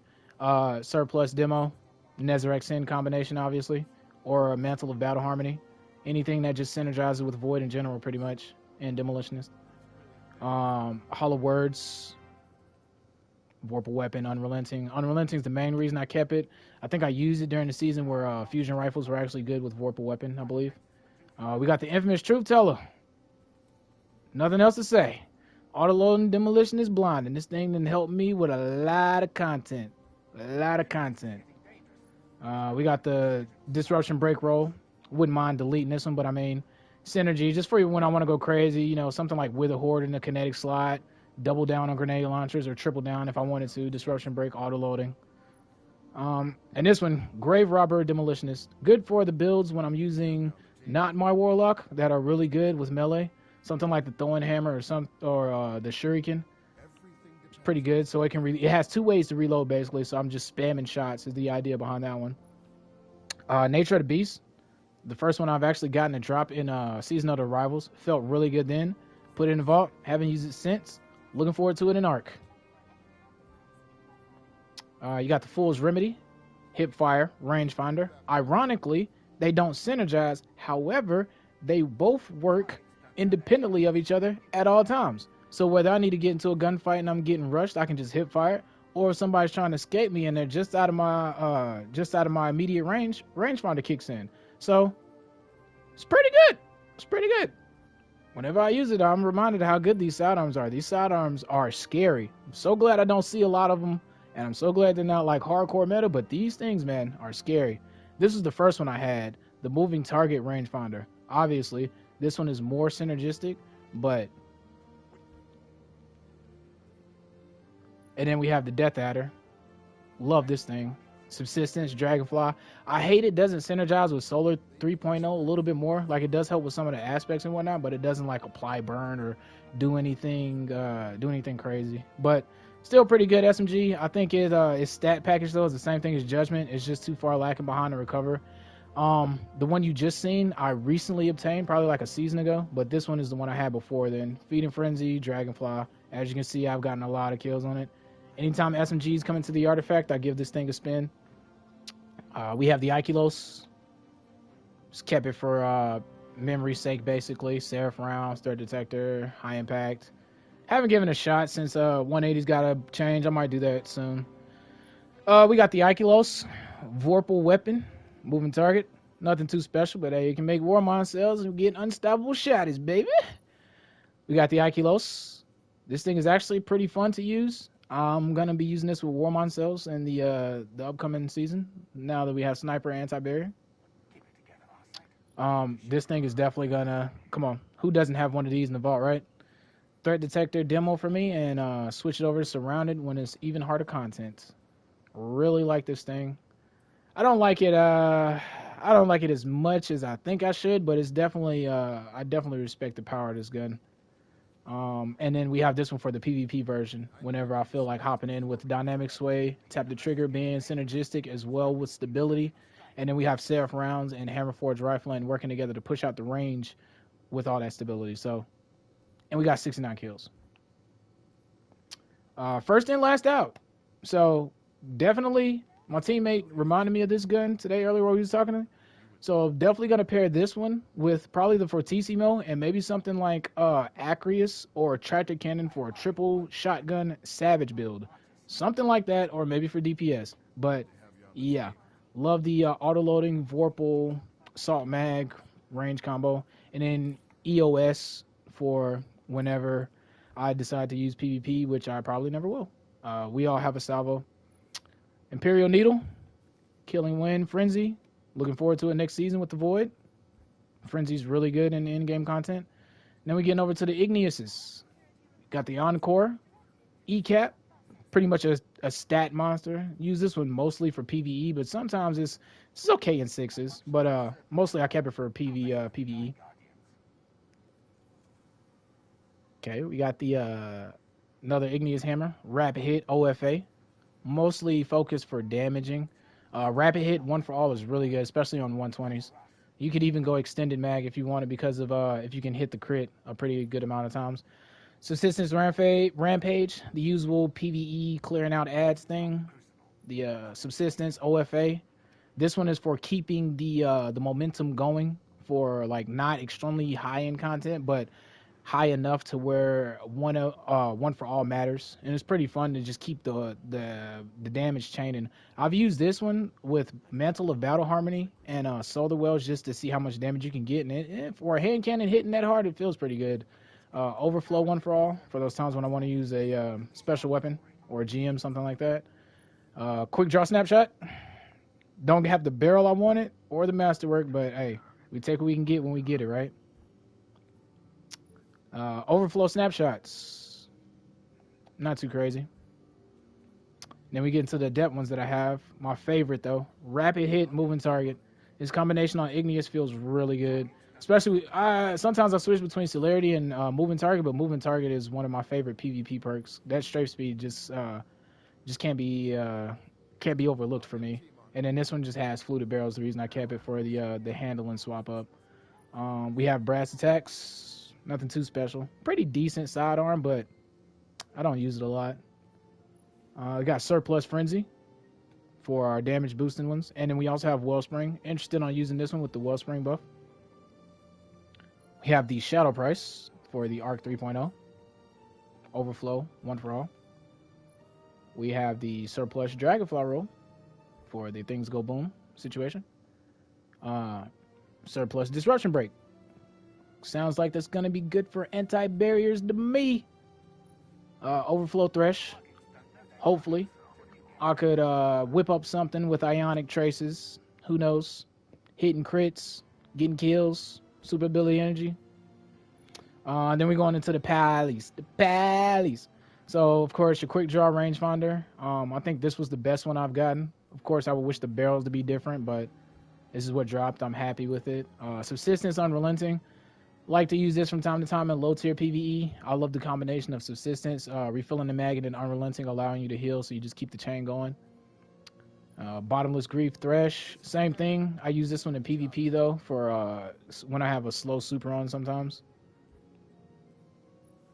Quick Draw High Impact Reserves, one of my favorite ones to actually use, so I don't have to focus extremely hard on hitting all crits. I can kind of play a little bit more relaxed. At least you couldn't have passed. I don't know if the damage numbers actually stack up now. Overflow Thresh for the more focused in PvE with the Overflow. Bottomless Grease for the PvP. We got Overflow One for All, same thing. Paired with something to increase your damage like Mantle of Battle Harmony. You'll be hitting a little bit harder with that. Then we have my final two, Killing Wind Rampage, one of my favorite ones because they both proc at the same time. You feel faster. You're going to be doing a little bit more damage as you're moving around the map quicker. Definitely a good combination on any weapon actually. And then we have Overflow Rampage, a homage back to the OG spare rations Overflow Rampage. So then we have the Keening, which is a really good / slept on sidearm that I highly recommend. Surplus Thresh, as you can see, I use this thing a lot. I often go into trials with double primaries, even before this meta. Even if you look at my top 10 weapons, I think the only weapon in my top 10 that isn't a primary is Divinity. So that shows you how much I use primaries. But this has been one of my staple go-tos. This one has just dropped recently with the triple perks, debating on whether I'm going to keep it or switch it out for something. We have the Keening, another one, moving target, Unrelenting, health regen version. And then we have the Killing Wind OFA version. I'm looking forward to using with ARC 3.0 just to see how fast we can move since it's a lightweight frame. Killing Wind will give me the extra speed bonus. And yeah, it's ARC. And we're getting into the snipers. Frozen Orbit. Hopefully we'll be able to place these. Same thing, Volatile Rounds, Dragonfly. It's fun to use in low tier. Moving target, Thresh. I kept it because of the accurized rounds and the fluted barrel and the handling masterwork. Hopefully it can be replaced, but moving target Thresh is also why I kept it for whenever I do take it to PvP. This thing used to one body when you were inside an Empowering Rift. And that is no longer possible to my knowledge since they reduced the damage that those buffs give you in PvP. However, the amount of fun I had doing that is understated, man. We have auto-loading Thresh just for some funky build. You'll probably see me using this. Like I said, an auto-loading sniper rifle with anti-barrier next season is actually going to be pretty cool. Hopefully, though, we can squinch a lot of rolls into one today. Hopefully, Shax blesses us. Auto-loading Vorpal is the one I used back in the day when anti-barriers first became available for snipers. This is definitely going to be used again. Fluted barrel feels really good with it. Tac mag the extra mag and then auto-loading, so I didn't have to worry about it. Moving target kill clip. This one can, however, one body people. You just have to reload it. But in this ammo economy, it's not as efficient as it used to be. And then Killing Wind Snapshot. So, you know, Snapshot, Killing Wind, Fluted Barrel. Your generic PvP role. Honestly, don't think I've ever used it, though. Now into the bottom dollars from good old Drifter. We got the Killing Wind, Eye of the Storm. I used this recently, and it actually feels pretty good. Killing Wind on a 120 actually feels decent. Didn't expect it, but I was surprised. This one, yeah, I was surprised. Surplus Thresh. Thresh. Yeah, Void. Main reason I kept it. Nezzies. Slide Shot Demo. One of my favorite ones. It's just, like, it doesn't sound that good, but, like, when you're using it and you can slide to reload 2 bullets in and then you can finish an ad, get your grenade, toss it, reload the weapon, it just feels really good. This range masterwork coupled with the steady rounds, it actually makes it feel like it has a decent amount of flow to it. It doesn't feel over cumbersome, doesn't feel like the range is too low. Subsistence, explosive payload, it's pretty fun. Hopefully I can get a replacement on this one. Rapid hit, high impact reserves, same thing. This thing used to 2-tap back in the day with an Imp Rift. You just needed to lower the mag enough and you could hit over 100 damage on some shots, I believe. You got Feed and Frenzy Dragonfly. Rapid hit Demolitionist. So for those times when instead you didn't have to reload, you just needed to hit crits. Slide Shot Unrelenting. Another one of my really fun rolls that I like to use in 6s. Unrelenting keeps you alive, and on a 120, you'll be surprised how quickly you can like clean up and snag kills and stuff just because of how much damage you do. Rangefinder multi-kill clip, one of the ones I used to use back in the day when hand cannons were in the artifact mod, and this thing cleans like hard-hitting weapons like a 120. I really enjoyed it. Rangefinder didn't hurt at all either. Trinary system, firm the planet, tap the trigger, polygonal, particle repeater, stability masterwork. Do I need to say anything? That is exactly why I kept this thing, and I've been holding on to this thing since it dropped. Fun fact, I got it to drop the season that it came out. I was gonna shard it, and I seen the synergy in it. Easily one of my favorite ones. I'm not claiming that it beats out a main ingredient, but it is a faster fire rate, and if you can hit your bolts, and with this particular role, firmly planet, tap, all the stability in the world, yeah, man, your target's gonna be wondering if you're cheating or not. Them bolts hit quick and hard. You just gotta make sure they all land, but it's really fun. Killing Wind Thresh, I kept this one for a battle harmony combination. Solar kills will be giving me my super, and then with Thresh coupled with it, I just get an extra little chunk on it. So, you know, just trying to cut down, especially with the super economy the way it is now. Thresh just helps a lot in my eyes. Surplus ECAP, very synergistic. Surplus gives you the front end benefits for having abilities. ECAP gives you the benefits for being on any subclass. So, felt worthy to keep to me. Hopefully this one gets replaced though, because this was the old legacy one before we got the new perks. Under pressure, coordinate, the one we used to use when fusion rifles were gas, melting everybody to bits. Under pressure warp. One of my favorite shotguns, retro futurist, quick draw, trench barrel, accurized, barrel shroud. Feeding frenzy thresh is void. I don't need to keep saying Nezzy's, do I? Nezarek. Eternal Blaze On. Scout Rifle. Should be good next season, especially since it's Arc, Overflow, Thresh, Armor Piercing rounds. It's going to do work on anti-barriers, I believe. I will let you know in the future. If you see the kill count go up, then that should be your answer. And then this is the other version of, depending on what situation you're in. Say you're in the Devil's Lair strike, there's a decent amount of arc shields. Overflow, one for all, be able to tap a couple of them, you know, get your little damage buff, helps on the Briggs, stuff like that. We have a Grid Skipper, and I cannot believe I missed out on last week's Grid Skipper from Xur, man. Your boy was really slipping. I think we was farming too hard last week. But this is a okay one that I use from time to time. Main reason I kept it was because of these three. Everything right here is pretty, I ain't gonna say it's trash, but I'm not a big fan of tunnel vision. I personally don't like it.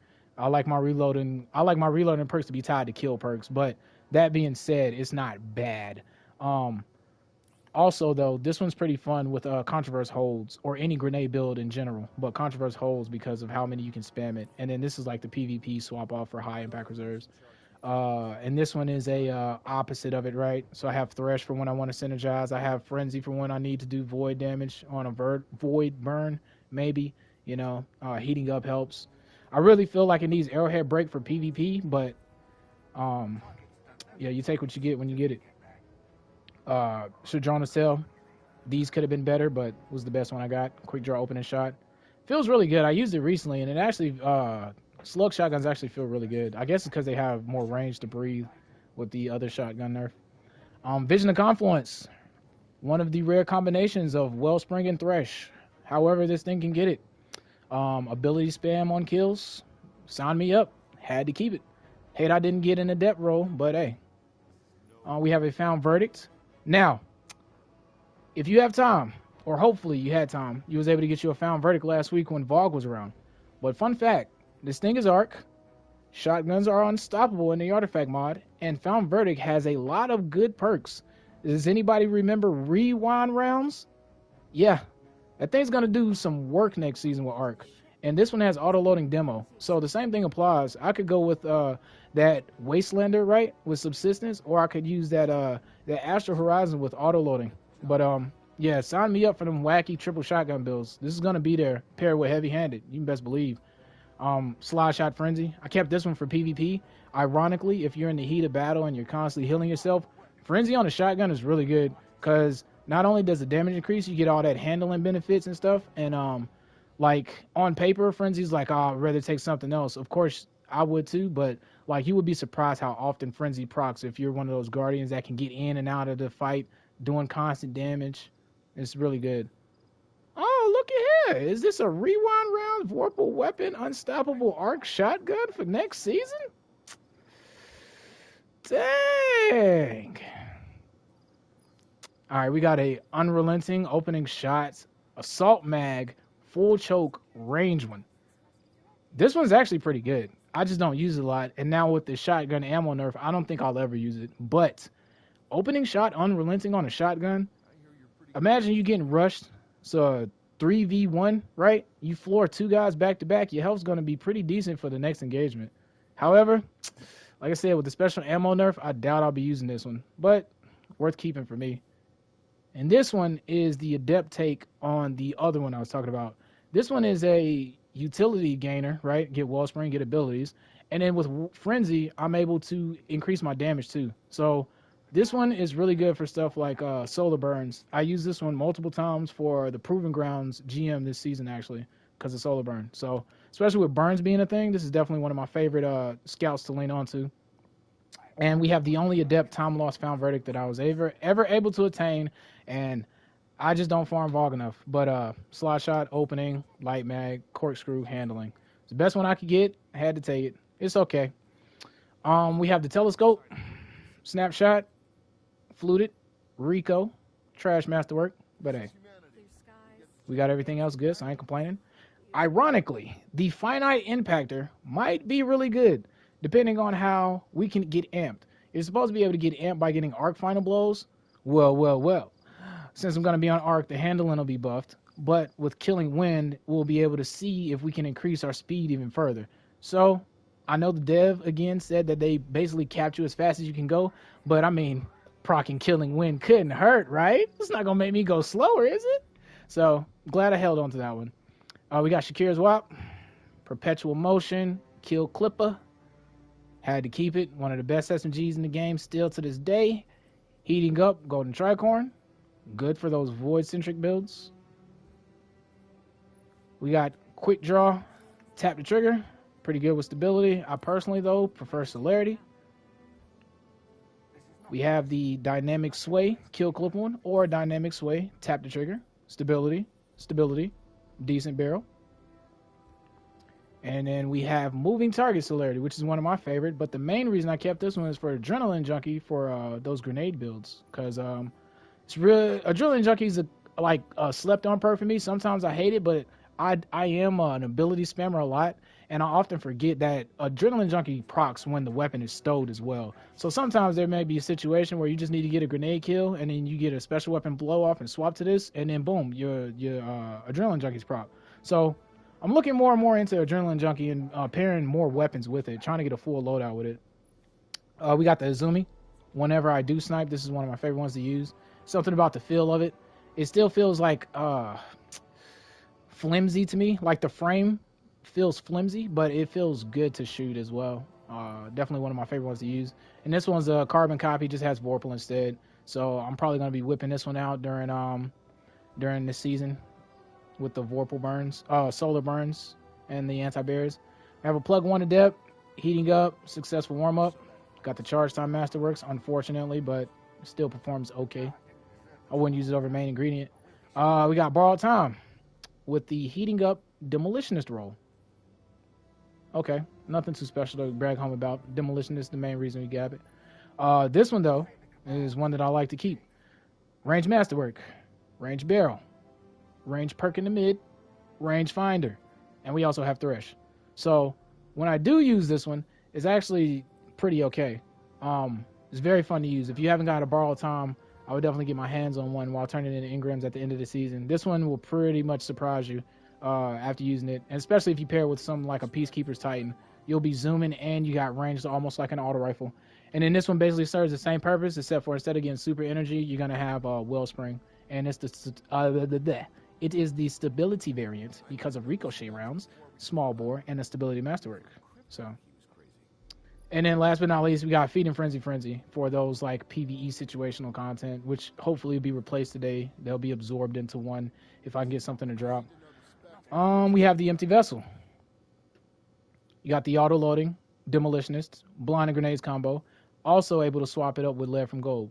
Like I said, love when Bungie does stuff like this because you're able to combine a role like this, right? And it doesn't take up 2 vault spaces. So anytime that they spread that type of system out to other vendors, preferably like Saint 14, maybe even the Banshee, since he takes forever to level up, that would be awesome. I would love to get a Kantata with multiple perks. And then we have the OG one I used to use back in the day. Auto-loading, Thresh. You know, as by now, I'm pretty sure you can tell I'm a big fan of Thresh. Blinding grenades. We have the number. Nothing too special. We got the Vision, Ambitious Assassin, OFA. Good for when sidearms is anti-barriers. Pretty okay. Too bad I think it's going to sit in the vault this season coming, though. We got Stochastic Variable. This one actually feels really good. 900s are really good. The range, though, feels trash on it. But if it's like in like the distance that it needs to be, multi-kill clip on this little thing feels amazing, especially with surplus. We have Stochastic Variable, Zen Moment, E-Cap, and also Phase Mag. So a lot of different stat variations I could go with. I could go with handling. I could go with stability.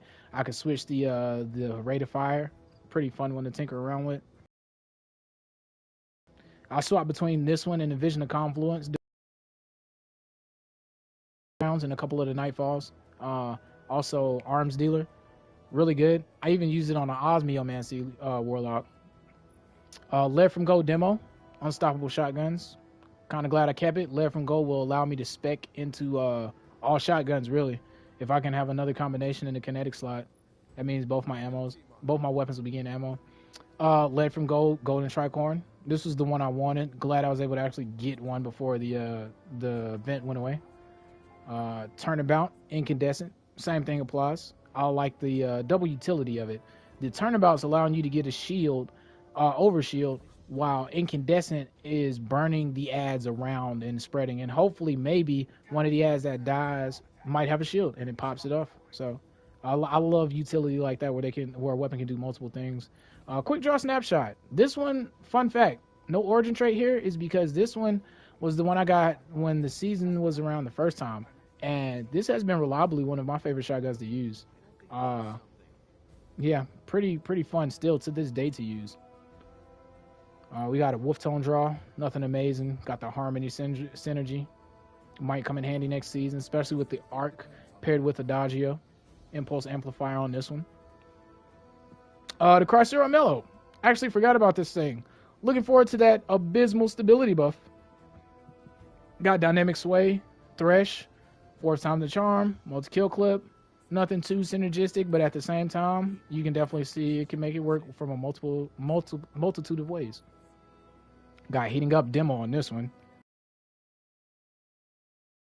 Model of this weapon too. I know we talk a lot about how they reuse same weapon models, but you got to give it up for this one. Like this one could almost be an exotic if they probably like made the scope a little bit more fancier and like probably put something here, right? Like it's a pretty cool looking gun.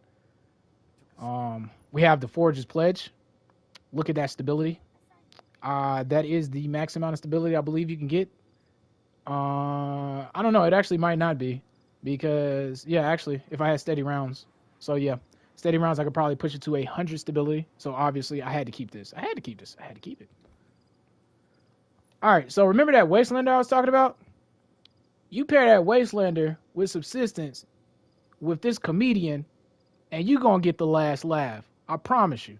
You slap heavy-handed on too, and the way to become Charger Light, you just gonna be chaining shotguns. You almost won't have to reload, cause Subsistence is gonna be reloading, and then you know what I'm saying. Heavy-handed is gonna be giving you ammo. So you're gonna see this build next season, probably with the Acreus, or I'm probably gonna pair it with the Tractor Cannon. So that comedian and this, where you at, baby? And this Wastelander with Harmony. And I have Smoothbore on purpose just because I'm using it in PvE. So I don't care about the, you know what I'm saying? I just want to hit my target with it. So yeah, you'll definitely see that combination, a build or two about that in the future coming. Especially with unstoppable shotguns. That means I can get away with running in hard content. We got a Punching Out. Overflow Frenzy. Nothing too special. Frenzy's pretty good. Like I said, these sidearms are slept on. I am glad I don't see them in the Crucible. Yeah, I'm just glad I don't see them in the Crucible because they are dangerous, bro. I'm telling you. Feed and Frenzy Thresh on this one for PvE capability. Regen, super. Surplus kill clip makes a deadly sidearm even deadlier. Overflow Swashbuckler for my melee-centric builds. Maybe the Throwing Baby Hammer or the Captain Titan Falcon version. And now we're getting into Sorrow's Verse, which I'm looking forward to getting a couple of these to drop because it's arc, auto rifle, anti-barrier. This thing actually might be a workhorse next season. Yeah, Dynamic Sway, Elemental Cap is the reason why I kept this one in particular. But also it comes with Frenzy, so the damage is going to increase as well. We have Killing Wind, Unrelenting on this one. Being able to proc your health and get a kill and move faster. And the maximum range with full bore, accurized, and range masterwork. We got Zen Moment, E-Cap for almost maximum stability. Just missing the barrel here.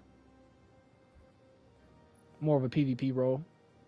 We have Heating Up Thresh for the super regen. Hopefully this works pretty well with Ionic Traces. We'll see. Alright, we're almost getting down to the end of it. Sorrow's Verse. Got Subsistence, Demo. Just a fun gun. I like it because of Demo.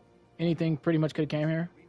And then we got Encore multi-kill clip. Just because I like the fact that both perks proc on kill. So I can proc Encore, right? Get the buff, reload it, then get the damage, get the kill, re-feed into Encore. So hopefully I get another, a better role to replace this one though. Something I can collapse them into. Swift Verdict. Really good sidearm. I hate that this one came with full auto since we got the full auto mod coming and you can slide a full auto mod there. But this is a really good sidearm. I don't know if I would recommend farming for it, but if you do want a last breath, I would keep my eye out for this because this does drop in the cube encounter. It's not that bad of a farm. It's just tedious, and I feel like I'm in an MC Escher roller coaster ride when I do that farm. That's the, yeah, man. We have Surplus Disruption Break. Nothing too amazing, but I did use this with Last Word for a time, and it's pretty fun. As you can see, it has the glow to it. Long Walk. I hate I did not get the role I was hunting for, but it's fine.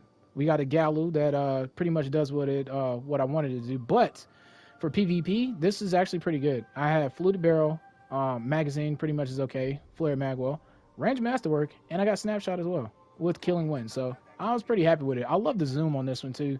It feels really relaxed for a 72. We got the Darkest Before. This is another one of the banes of my existence. True story. Farm the final boss 30 plus times. Only got 2 of these. So this is the reason why I don't like doing the prophecy. I can't be motivated to go back. But yeah, OFA, you know, it's more of a PvP role, honestly, because of the stats. But I'll swap in between both. And this one, Overflow Unrelenting, pretty okay, fun. I like to use it from time to time. Overflow really helps Unrelenting stay procced. So, and then we just got these for posterity because they were the thing at the time, right? Rangefinder kill clip, multi-kill clip, nothing too special. I think I haven't used it since I got it. Killing Wind, Dragonfly. Only reason we kept it was literally because of Airhead Break, and it wasn't that many competitive pulse rifles like that at the time. We got Contingency Plan, might shine next season, being Arc with the Frenzy, got the Surplus. And we also have another Contingency Plan with this one is Surplus Kill Clip, being more immediate. I might end up getting rid of one of these though.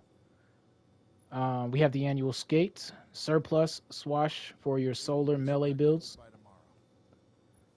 Surplus Wellspring, really synergistic role because Surplus helps your handling and stuff when you get the stats, and then Wellspring actually feeds all of your stats slowly. So yeah, pretty fun and synergistic role. Definitely neat to use in PvP. Wouldn't take it extreme competitive, but I like using it from time to time. And then Surplus Time Payload. This one I would probably take over the other one, although I wouldn't say neither one are competitive. I would probably still use another hand cannon if it was up to me. But pretty fun though. Pretty fun nonetheless. I like these 3. We have a 1K Stare. This is the first one I got. Isn't the main one I use now, but this one does put in work. Heating Up feels really good on this, and it's paired with Snapshot. It's just something about 1K Stare feels nasty. Matador 64, an okay roll. I wish these were something different, but works for me. Accurized rounds. I got the Precision Choke, Handling Masterwork for the swap. And then this one, Threat Detector. Only reason I didn't masterwork this one because I honestly didn't care about stability. I'm beginning to like Barrel Shroud a little bit more than all the other ones, but I don't know. Shotguns in general are just so inconsistent that I don't want to delete any just yet because if they end up changing or patching. But another cool thing to note is I believe this shotgun can roll with Golden Tricorn. So if you're looking for a shotgun to use in PvE, it is arc too, by the way. So you might be able to get some funky, cool builds going. I still think Found Verdict is going to be better and easier to use. But that being said, Golden Tricorn on arc is an option there. You got the Battler, pretty much my stat package version. Steady or accurized rounds. You got the Perpetual Motion. You got the E-Cap for whatever class you're on. This one considering 100 stability. So love using this thing from time to time, man. Love the Battler vibe. Retrace Paths. Recently got this one. I was chasing it since it came out. I stopped farming dares. I started farming it again recently because I needed to stockpile my mats. And this one ended up dropping. Subsistence Demolitionist. I like the concept of getting grenade kills, refilling your mag, tossing a grenade to refill the whole mag, and just keep the cycle going. Seeing how long you can go without having to actually reload. Perpetual Motion Disruption Break. I actually use this one in PvP, as you can see. I like pairing it with Last Word. You pop the shield, you do a lot of damage. They mostly don't expect it when you pop a shield, and it helps a lot, especially in this healing meta, when you actually break the shield, and they think they can re-challenge when they've healed, but in reality, they're taking more damage from your kinetic. Perpetual Motion Demo. This is the one I was maining before I got the Subsistence one. Still probably going to main it because Perpetual just feels really good. Subsistence Golden Tricorn. Fun trash killing one. Golden Tricorn is cracked on trace rifles. Turns them into a machine. This one, Killing Wind Golden Tri. Proccing 2 perks at the same time. A utility one and a damage one. Pretty fun to use as well. Subsistence Frenzy for the actual content, right? Where Golden Tricorn, I'm not going to be killing a lot of ads where maybe I'm bogged down and Solar Burn is a thing. Frenzy on it works pretty well.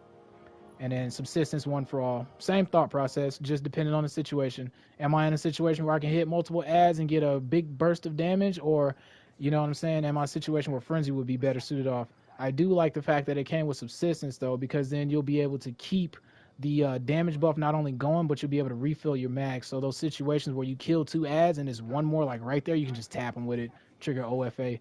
But I'm really looking forward to what Bungie's going to do with the 30th anniversary weapons, because apparently they're going to revamp them a little bit. And a teammate of mine came up with an idea, and he said they might come up with incandescent on it. And incandescent on a trace rifle would be freaking amazing. You got the glaives, the Warlock one. I think the Warlock one's the weakest of the bunch, but that being said, the other 2 are extremely powerful, and healing on the Warlock is nothing new, and Boots of Assembler pretty much does it better, which is why I feel that way. I don't know what I would say to buff this one, but maybe if they come up with a catalyst, they can just go crazy or something. I don't. It needs something, though. This one is like the little heal balls either need to stay on the battlefield longer, or they need to heal quicker, or more need to travel. But something needs to happen for this staff to feel effective for the Warlock. It currently doesn't, but at the same time, I can understand why they're kind of scared to do too much, because if you go overboard, then this thing will be busted. So currently, I feel like this is the weaker one. I feel like the Titan one is probably the highest one, but the Arc Hunter one probably will be better this coming season, though, because of the damage it can do. Got a Collective Obligation. Gonna be busting this bad baby out next season, because we got not only unstoppable pulse rifle, but this thing is getting the buff of buffs. So I can't wait to get in a 3-man fire team running these buffs all together, going crazy. Dead Messenger, likely suspect, nothing special. I crafted this come to pass when it first came out. Adaptive munitions, perpetual motion, pretty fun to use. Thinking about maybe getting another one. We'll see how the arc meta shapes up. Anti-barrier though, so definitely glad I got that with adaptive munitions. It's gonna work wonders. Under your skin bow, haven't finished leveling this one all the way up yet, but I do like the combination I have on it. That being said, bows won't be anti-barrier, they're gonna be overload, so I don't know, I might end up switching this out. But yeah, another good cool gun that you might want to look forward to, or might want to snag before the end of the season, is this Crisis Inverted. It's an arcane cannon, and it has the plethora of rolls combination. Has like 12 perks in each slot. This one I kept for PvP purposes, rangefinder, rapid hit, Rico rounds, stability master rate. But this one is, when I got it to drop, I've been using the livelihood out of it, That was when hand cannons were in the artifact mod, I believe. So demo, kill clip, pretty good in both PvP. PvE is okay. PvP is okay. PvE is really good, I meant to say. This one's really good too, though, and I think this will be one I'll pull out a lot next season with my Arc, Crown of Tempest, Harder Innermost Light, Lucky Raspberry builds, Demo, and Adrenaline Junkie. Like I was saying earlier, one thing that I have been sleeping on myself about Adrenaline Junkie, but come more around to, is that it procs when it's stowed. So definitely looking forward to using this one for ability spam.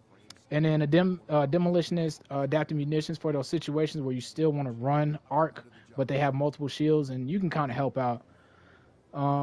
Forbearance, random roll one, kept it so I didn't have to craft another one.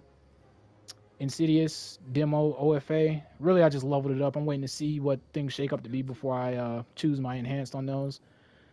Rapid Hit Adagio, the usual Frontiers cry. Nothing too insane. I don't like how bulky the sight is on this one. It feels like the barrels are too wide when I'm shooting it, but it could just be a me thing. Rapid Hit, Iron Reach, okay. You have the type. I haven't used it since I got it, but I really like the Classic Contender ability. It's pretty cool. Stats for all, one for all. I can't remember if armor piercing rounds could land there, but obviously I didn't get it if it could. And Grave Robber Swashbuckler for my hunter mainly, because I plan on using some type of builds with him in the future. Aisha's Grip. We got the infamous triple tap 4 sounds of charm roll with the. We have the perpetual motion. I believe I watched a video from True Vanguard, and he was talking about this one, so I was interested to try it. I haven't gotten around to it yet, but I think he paired it with Battle Harmony, and it looked like it was doing pretty good. This was the infamous roll I was talking about for the triple combination for TCMO and the Ogma, one of the coveted rare rolls of Demolitionist and Wellspring, and now the something new has joined that family. So next season, that will actually be a viable loadout. You can go with the Typhon for a heavy grenade launcher, which, by the way, is getting a buff, right? Demolitionist, Wellspring on that one as well. You have the pulse rifles, which are going to be the unstoppable, and then you have the shotguns also, which is going to be unstoppable. So you can actually run a valid loadout with a straight up ability regen build. Just tell your home skills, hey man, bring the other champion mod. I got all the unstoppables. Leave them to me. You got everything. Demolitionist, Adrenaline Junkie for the synergy. Same thing, synergy. Adaptive munitions, turnabout. Get stronger on their shield. I break their shield. I get a shield. Pretty fun. This is for actual, like, I'm struggling content. Adaptive munitions, one for all. And then Unrelenting, one for all. Pretty cool combination. You increase your damage by 35%. You kill a couple of ads, which should be easier to do because of the damage boost. And then Unrelenting is going to be proccing. And you're going to be having to hit multiple targets anyway, so it's pretty good synergistically.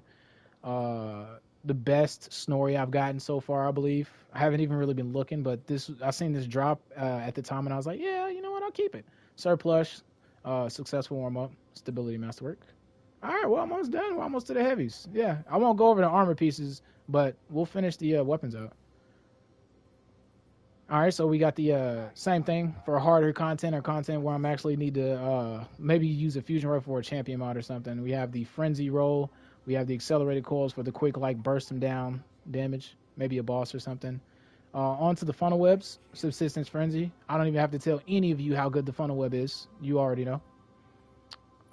Perpetual motion. Rangefinder. Got the range masterwork. Unfortunately, didn't land accurized rounds here, but I did get the hammer forge rifling. So, needless to say, that definitely deserves a spot there. Perpetual motion E-cap.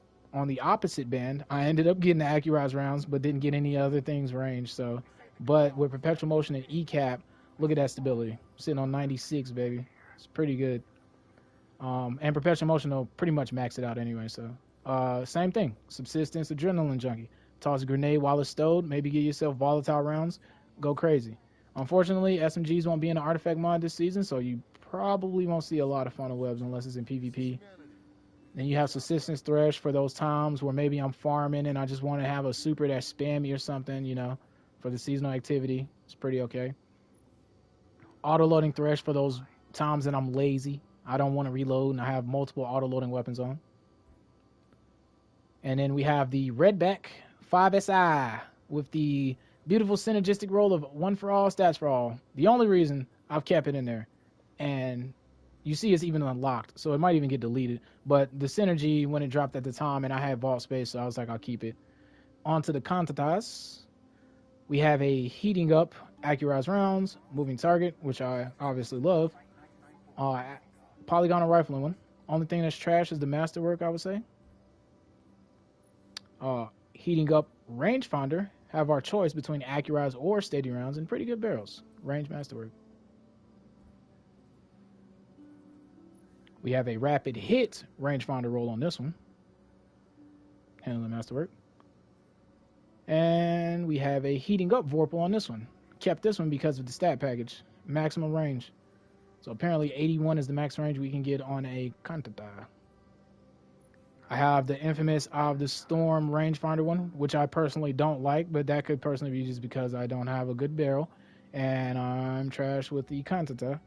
And then we also have a rapid hit opening shot roll. So when Arc 3.0 rolls around, I'll have a couple of arc hand cannons to tinker my fancy with. We have the Fubu 55. Yes, I said it right, the Fubu 55. Auto-loading, firing line, and we have the extended magazine. Definitely going to put in work, but I don't know if it's going to compete with my Frozen Orbit, considering they're both the same void, and one of them is a 72, so we'll see. But this one is fun to have. Only thing I like about firing line is that you have to hit crits, and that's fair, but if you miss and hit a body shot, your damage is going to be lower. Lead from gold, adaptive munitions. Really love using this thing when I'm farming. I spec into my heavy weapon to drop, and then this basically takes care of any shields. We got the Forgiveness, which actually is probably going to shine, it being a sidearm. No champion mods, however, it does have a unique and fun combination, and its art. Still not as good as the Breachlight, but they tried. You got Subsistence, Adrenaline Junkie on this one, Vorpal weapon. And then we get into the Unforgivens. Finally, recently, got the Demolitionist Repulsor Brace roll. Haven't been using this a lot, but the times I do use it on Void Lock with Controverse holes, man, is it good. And these Unforgivens are pretty much same stories. We got the Demolitionist, Adrenaline Junkie. Come on now. You get one of these to drop in, you got vault space, what are you going to do? Destroy it? Nah, man. Nah, man. And you got Demolitionist Frenzy, which is one I'll probably use and will use the most, simply because you don't have to think about this one. You're going to be getting kills, getting your grenade. You're going to be in the thicket. Frenzy's going to be proccing pretty often, you know? So this is pretty much like my day-to-day one. The other ones are, I would say, more like build-specific. I'm really speccing into them. This one's more of the fun one as well. Demolitionist, Dragonfly. Get the kills, multi-kills with it. You'll get explosions. Maybe you'll get 2 kills. Demolitionist will proc a few times for you. Well-rounded Golden Try. The only one I didn't get with Demolitionist in that slot. However, throwing a grenade or melee ability will still work synergistically with Golden Tricorn. But considering it was the only Golden Tricorn one, I kept it for now. So still wishing for that roll, though. Still looking for that roll. We got the Hero's Burden with the multi-mock special of Iron Reach, Fragile Focus, Ricochet rounds, and a pretty good range barrel. Ain't the best, but it is one. And we just crapped out on the Masterwork, so. We have a Zen Moment Kill Clip one. This one reminds me of the OG multi-mock I had back in the day, so I had to keep this one for nostalgic purposes, man. I really loved this thing when it was when Hero's Burden was first here. This one I recently obtained at a last-minute rush when I was looking at all my engrams and rolls on the Iron Banner. I did not realize that you could get so much stability on this thing. Iron Grip, Under Pressure, Particle Repeater, and if you would have lucked out, unlike me, you probably could have got a Stability Barrel, which this one is technically a Stability Barrel, and a Stability Masterwork. But this thing, when I tell you it is a laser, it's a laser. The only thing, though, after using it for the time that I have used it, I would personally wish that I had a Charge Time Masterwork there. Because if you get the drop on somebody, they're buttered. Like, they're done. They have no time to react. But that's the thing. You're going to have to get the drop by the time you charge. You're going to be charging, they're going to be looking at, they watching, be like, you ready yet? And you're going to be dead. Got the Dead Weight. Fourth Horseman Jr. Got Subsistence Frenzy on this one. Definitely can't wait to use this one with arc burn. Not only arc burn, but arc elemental wells as well. We got the Horror's Lease, non-adept, but we do have the synergistic role of under pressure, high impact reserves, decent with the masterwork, decent barrel. We have a Drang, which is literally a just random drop, and I kept it because I guess I was just using it. I guess technically I can delete it. I think I'm waiting on getting my other Drang leveled up though before I actually delete it. But now that this season I know we don't have anti-barrier sidearms, I guess I can delete it since I can actually craft it. The mini tool, I like this combination, just haven't had time to fully level it up. I haven't determined what I'm gonna pick fully either. Beloved, don't sleep on Beloved for only PvP, guys. Beloved has a 4 times the charm roll. I can't forget what rolls here exactly. I think it's like box breathing or something, but this is probably the best one you can get as far as like the 2 perks is gonna matter. 4 times the charm and then increasing your magazine. But anti-barrier snipers next season. You don't have a good solar sniper? Go craft you a good Beloved. 4 times the charm with anti-barrier, man. It's pretty good. We got the Strident Whistle, Killing Wind, Incandescent, and Turnabout. Super stoked about that one. I love Turnabout. It is super niche, but in those situations where you do have a lot of shields that you can pop, Turnabout is really good, man. Think Exodus Crash and you have like an arc weapon, right? There's going to be so many arc shields that you're going to be able to pop. You're going to have an overshield, basically the whole strike. You have Archer's Tempo on this one with explosive head. All right. And then I have the polymer string with the draw time masterwork. You have a staccato, which I foolishly deleted my shoot to loot incandescent roll. I looked at it. I said to myself, this is trash.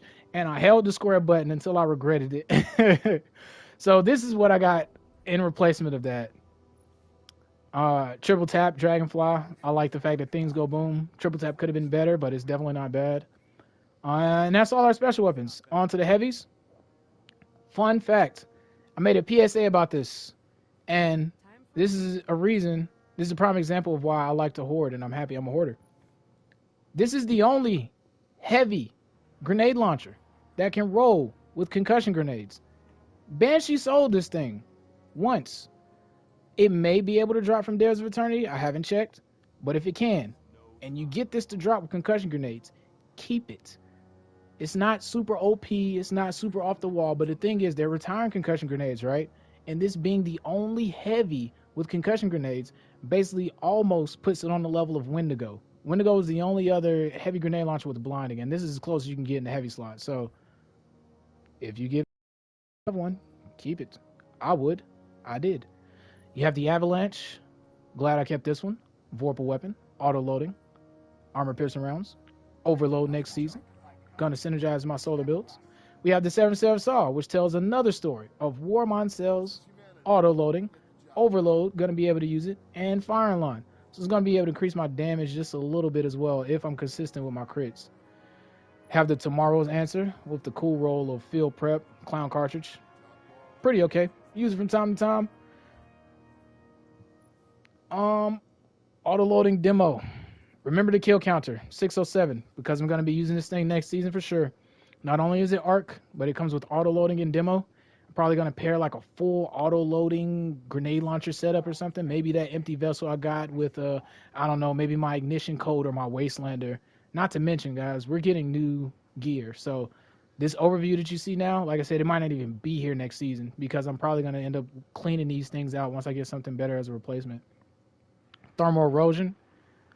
It's okay. I kept it or hunted for it because it had demo. Nothing too amazing. Might end up getting rid of it.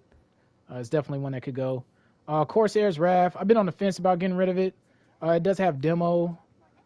But, I mean, we have Cataclysmic now. So, like, the only thing saving this thing right now literally is Demolitionist. So, got Commemoration with the Void. Same thing. Same story with this. I think the only thing I've been blessed with from Deepstone is Eyes of Tomorrow and freaking Succession. Everything else I've gotten, I have not gotten what I wanted from okay Posterity. I lied. I have gotten some okay posterities. But everything else I've gotten, Reconstruction, Commemoration, doesn't seem to drop for me. Got Sub-Zero Salvo. Hopefully, with the Ambitious Assassin buff, these tubes can go from 2 to 3. But I don't know. Maybe I misread the patch wrong. We'll see when it hits the ground. But on top of that, it does have chain reaction and it's arc and it's tracking. Not the biggest damaging weapon right now. I think that would be Hothead, but still, for what it's worth, it does pretty good. The OG Fallen Guillotine. We got the Relentless, Whirlwind Blade. Surrounded, ironically, probably would be better in this meta, depending on what situation you're in. We got the Threaded Needle, auto-loading, Vorpal. You know, generic go melt your boss type of weapon. Got the Swarm. Slept on it at first. Seen it could roll with the combination of Unrelenting and Vorpal. Had to get one. In hindsight, glad I did. Overload next season. So there might be a situation where I run double specials in my kinetic and I treat my LMG like an auto rifle, especially if I'm running with an ally who's using something like Aeons. This would be perfect, and I mean perfect for the strike that I hate, the Saber. So hopefully we get the Saber next season. I don't think I would have ever said those words, but I'm ready for you now, Saber. Bring them Overload champions on. All right, so we got a Memory Interdict. Same thing, Unrelenting, auto-loading. We have the Quick Fang, which I like to use in my Hunter to be quick, obviously. OFA. I've seen a video a while back that said actually the Quick Fang has some of the highest DPS if you swing right, but that skill curve is way above my level. We got the Crown Spit-Eye, as the Cross likes to say. Thresh, one of my favorites. Whirlwind Blade. We have a Canis Major. Vorpal weapon. These things are getting a buff. Solar Synergy, sign me up. Impulsive Amplifier.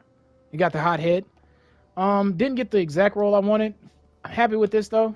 Auto loading, lasting impression. I'm normally the beam bro. Don't let them call you the div dog, guys. Tell them if you're using Divinity to call you the beam bro, or someone else is gonna use Divinity. That's what we're called. We're called beam bros. All right, we are beam bros. That tangent aside. The Hothead works perfect with it because it having auto loading, you're able to fire the div bubble once it pops up. You're able to also help the team with damage by firing off a Hothead, watching it stick, and then if you're quick enough, probably with dexterity mods, you can switch back to the div and allow the crit bubble to pop up. So this is one that I use often. Definitely with Arc 2 is going to shine. This one actually Saint 14 was selling last week, and I had to reset my rank, so I went ahead and picked this up. Auto loading fire line. The other one I got is like surplus fire line. I believe that's on my Titan. Demolitionist, one for all. It's Arc. Really looking forward to this in next season. Seeing as Arc kills are going to be able to give you benefits. Really looking forward to this Hero of the Ages. We have a Zephyr. Cold Steel. Main reason I'm keeping it because of Stasis Synergy. Bungie, please give us another sword of a different archetype with the same synergy. Matter of fact, I wouldn't even mind if you gave us a caster frame with stasis and allowed us to freeze targets. That would be awesome. Red Herring, crafted this when it first came out with the Void Synergy. Did pretty okay. Haven't used it that much, but it's okay. Duelist Trans, I've been on the fence about deleting this one. Duelist Trans has its pros and cons. It allows your ability charge rate to increase faster, and when you have that Lucent Blade on, you get it even faster. And with Frenzy, it's more damage, so I kind of want to delete it, but kind of don't. But this one right here is the crown jewel of that perk roll for me. You have Wellspring and Thresh. Need to say more? I don't think I do, but just in case I do, Nezarec Sin is Void. Synergizes also with volatile rounds and any type of Void ability kills. You're going to be getting super energy with Thresh. You're going to be getting ability energy with Wellspring. Love combinations that work together like that. You have Typhon, Demolitionist, Frenzy. Perfect for the Stasis, Fawn of Might combinations. And with the Demolitionist Titan, you're probably going to be throwing your grenade non-stop, so helps with the reload factor and damage scaling. We have the Storm Chaser, one I like to use. Definitely going to be using it next season, just in case, like, if it isn't Arc Burn, this would be good to take. And if it is Arc Burn, this will be an obvious choice. Reasons I say that is because, okay, play the role. If it is Arc Burn, well, you're not going to be hurting anything by bringing it because you're going to be doing more damage. If it isn't Arc Burn, but there are a lot of shields that aren't Arc, you can still bring this thing because of adaptive munitions. You're going to be popping a lot of other shields, and then you're still going to be doing okay damage because it's Storm Chaser. So, and last but not least, we have the fixed odds, which I wanted to give it the super good advice look.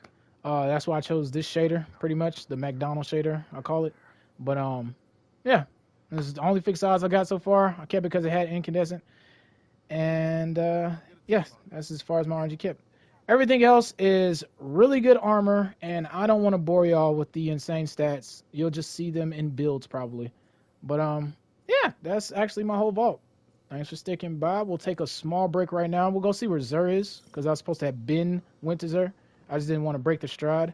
And then we'll go turn in the rest of our engrams. So, does anybody in chat know exactly where Xur is? I'd love to go to him just to show everyone else.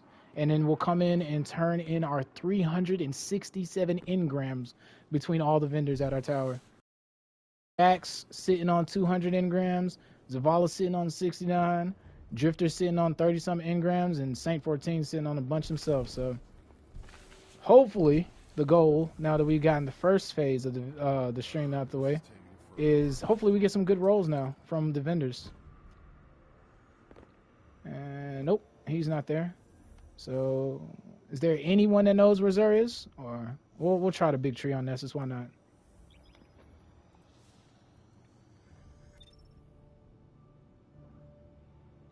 All right, season 18 begins. Whoop, too fast. Season of the Redacted. That was too fast for me.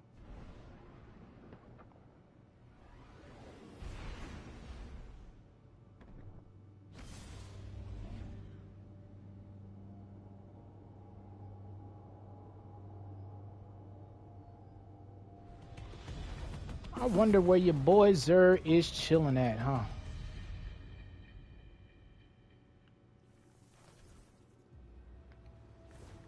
Oh, is he up here? Oh, good deal. Good deal, good deal. We hit that on the head, didn't we? Went straight to him. Holy!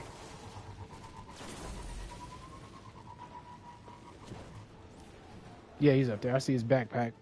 Say backpack. All right, Xur. Let's see what you got today, Xur. These are from the Nine. All right, so Xur looks like he got some pretty okay sets. He has Le Crimson, for anyone that doesn't have it. He also has the Gemini Gestars. Pretty okay. Not the best roll, but okay. He has the Eternal Helmet, Warrior. He has the Crown of Tempest. Last Dance, Outlaw Rangefinder. He has the Whispering Slab, Hipfire Unrelenting, Nature of the Beast, Hipfire Vorpal, Slide Shot Eider Storm on the first and last out. Has the Encore Harmony. Well, he has multiple rolls, so hopefully if you've leveled up Shax a few times, you can take your pick. Honor's Edge, which no one will ever probably use any. And you have a Keening. As far as the exotics go, we have a Hipfire Grip Hawkmoon, which I know everyone is clamoring about. Everyone don't rush the reserve too quickly. And then we have a Vorpal Weapon DMT. So if you were lacking, now is the time for you to grab one, just in case for the anti-champion capabilities next season. So with that out of the way, now that we've gotten Xur taken care of, let's head over to Le Tower.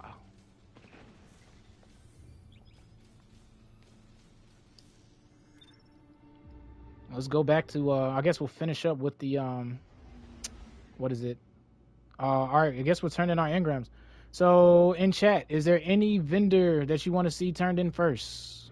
We'll take any requests. We got 4 vendors. We got Saint 14, we got Shax, we got Zavala, and we got Drifter. Is there any particular engrams you want me to turn in first? If not, I'll just flip a coin when I get there.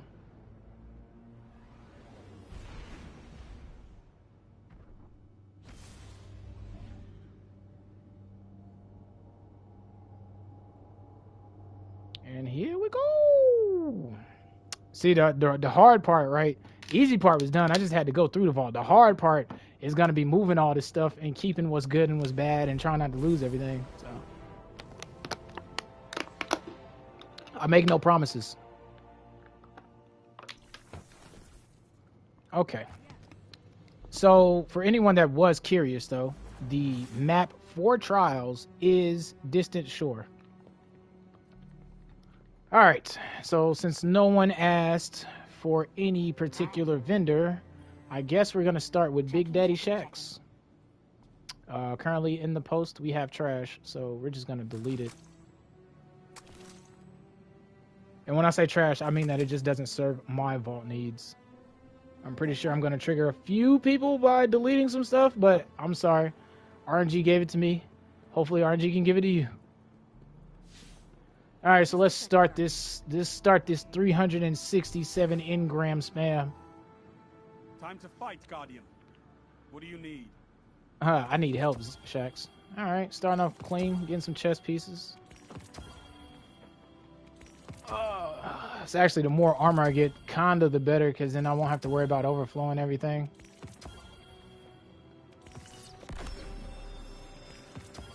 A weird interaction that happens though at the tower, I need to keep count of how many engrams I turn into, because at one point, I think the first time it'll tell you that your postmaster is overflowing, but after that, if you're in the same tower, then it will not tell you. And so what we're gonna do just to speed things up is we're gonna put on stoppers, and we're gonna switch to an arc subclass as well. So I have bottom tree arc, so I can run faster, I believe.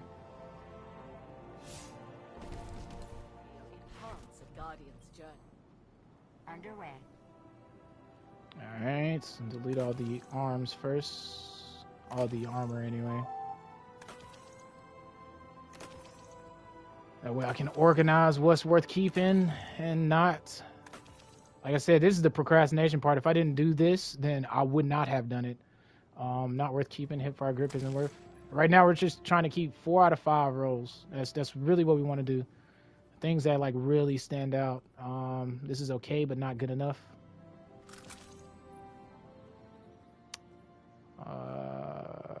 Not good enough. And if you see anything that looks interesting, put it in chat. Let me know. Let me see your thoughts on what you view weapons roll with.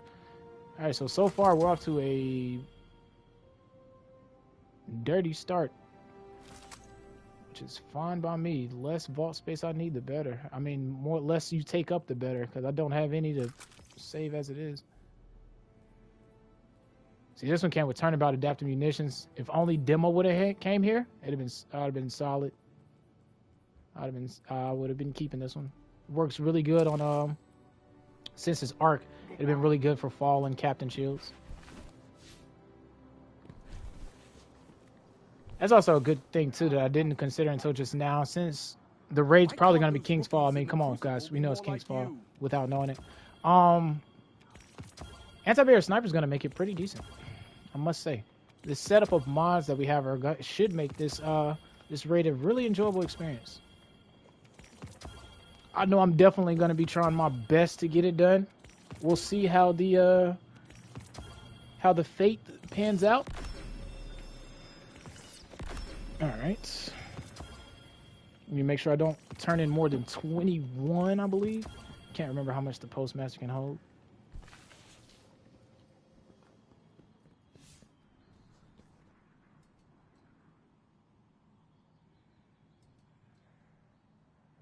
Back's killing me. All right. C. All right, 2, 4, 6, 7. Yeah, 21's the max then.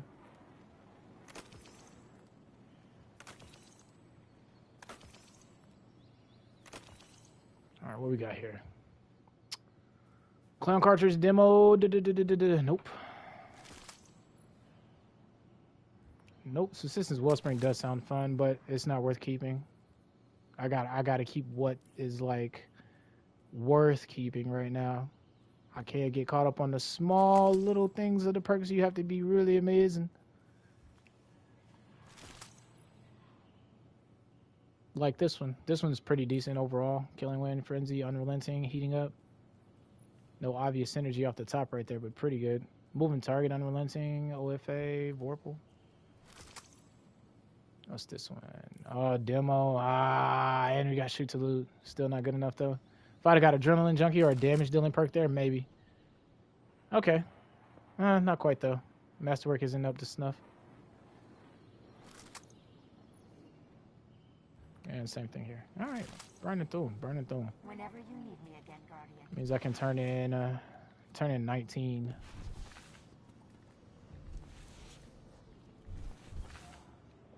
Tell me, you don't fear Vanguard operations? Do you fear the Crucible?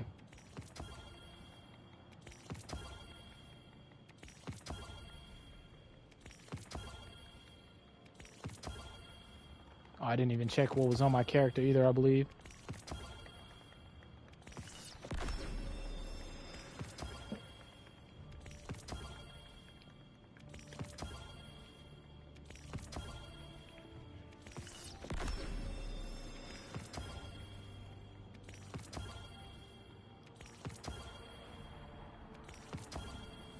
There we go. I wasn't quite 19, but I don't want to get to 19 either. Because like I said, I want to try to reserve that that text for when I mess up. Yeah, it was one off good. Because I'm really trying not to lose my treasure keys, but I mean, it's a high possibility that I will. Surplus, high pack reserves. Nope. Nope. I guess it's also a good experiment too to see what the RNG is like for some people. Actually getting it to drop. Killing Wind Thresh? Nah, I'm a big fan of auto loading or something like that. Genesis Eye. Nah, this column is good. This column is trash. Firmly Planet, trash. I know they're red borders too, but I'm maxed out on mats and everything, so trust me, I'm not worried about losing any of that. They actually did a pretty good job about buffing all that stuff too, like how much it takes for your weapon to level up, as well as like how often red borders drop now. So it's not as big as a pain point as it used to be. This is pretty okay. Demolitionist, Vorpal, Harmony. Everything else is kind of trash, though. We'll keep it in there for now, just in case we get a replacement. Same thing, trash.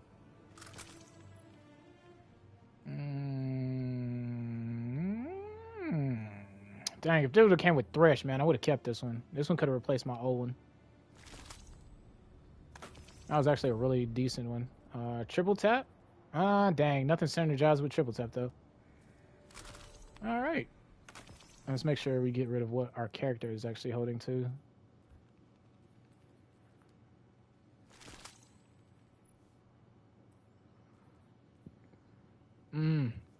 Dang. Don't want to give me no doubled up rolls, huh? No synergistic stuff. Good luck. All right.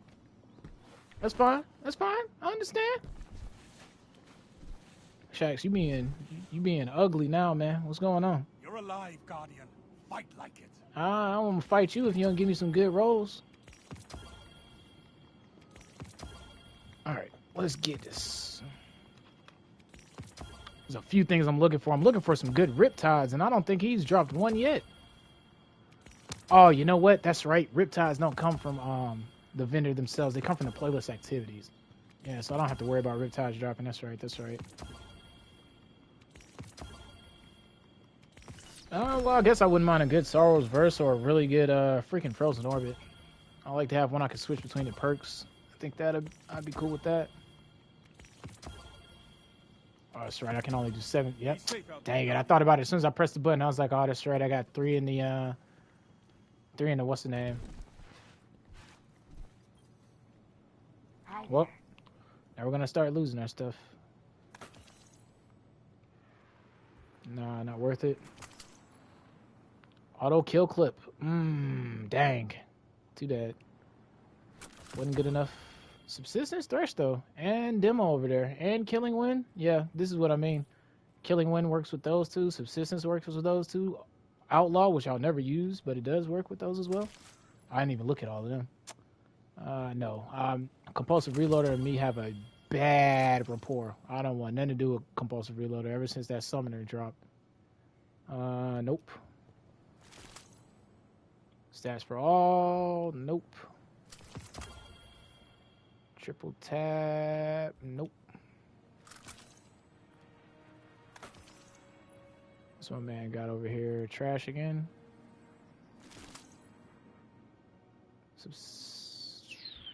Wait a minute. Maybe. Moving target and kill clip is not bad. Definitely trash. The cool thing also is all of our vendors are getting new gear. Like, not new gear. New weapon, right? Like the Riptide's getting replaced. The Strider Whistle's getting replaced. Whatever Drifter's got getting replaced. That shotgun. Good luck. Oh yeah, let me delete this one. Checking. And out of 21, all right. All done. Out of all those vendors, right? And Trials too. I forgot about Saint. And probably Banshee's World Loot's getting upgraded a little bit. We don't know anything that's coming. Time to fight, Or guys. the ritual weapon. What do you So need? all of that right there is really I'm looking forward to all of that. Can't wait to. The thing is, like, since we don't know what's coming, when it launches, everybody's gonna be everywhere, scrambling, looking at everything. Light GG is gonna be like one of my best friends. I'm gonna be on the app whenever it's up, looking at all the perk rolls, theorizing of all the combinations we can come up with, build theory crafting wise and stuff. So definitely looking forward to the surprise factor of getting a new season and not knowing anything about it. All right, let's try to be careful here, because I know I'm probably losing everything. I wonder if I put a lightweight weapon on, will I even move faster? Checking now. Yep, see, we ended up losing it. All right, let's lock these so we remember that we want to keep them. This one too. Just for now. Nope, trash. It's not very specific, but it is certain specific roles I'm looking for on some of these weapons. It's like, especially for the sniper, I'm definitely looking for like an auto-loading Vorpal roll to maybe replace my other one, but I'm not I doubt I would get one. Surplus OFA. This one's actually okay as well, but it's more of PvP focus. I want something that can do a variety of things.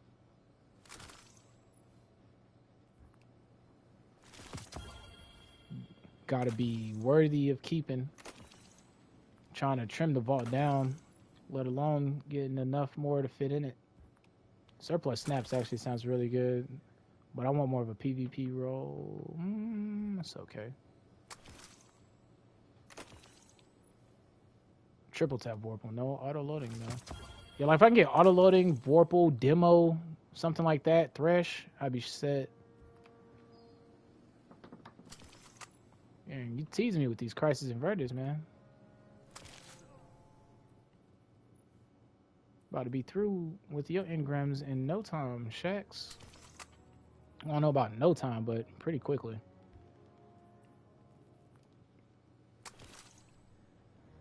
Alright, got 3 in there.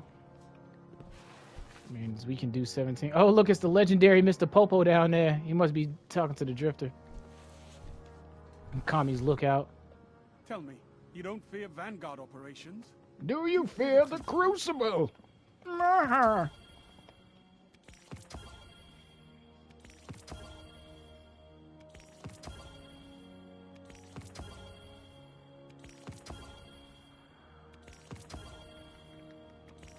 Ever since they changed how the vendors work, this is the legendary shard freaking this is the way to get legendary shards now. The vendors are really holding them all hostage. Well, I wouldn't say holding them hostage, but they holding them until you turn them in and dismantling them. I mean, technically, I guess they did the same thing back in the day with the what was that system? The tokens. I feel like you got more tokens though to make up for the engrams, but I don't know. It's been so long now, man. Could just be placebo. Nope. The irony is that even though they're dropping with multiple perks, I've still not gotten a lot of rolls worth keeping. Goes to show you how hard RNG is. And why things like weapon crafting are really welcome. They are a really welcomed addition.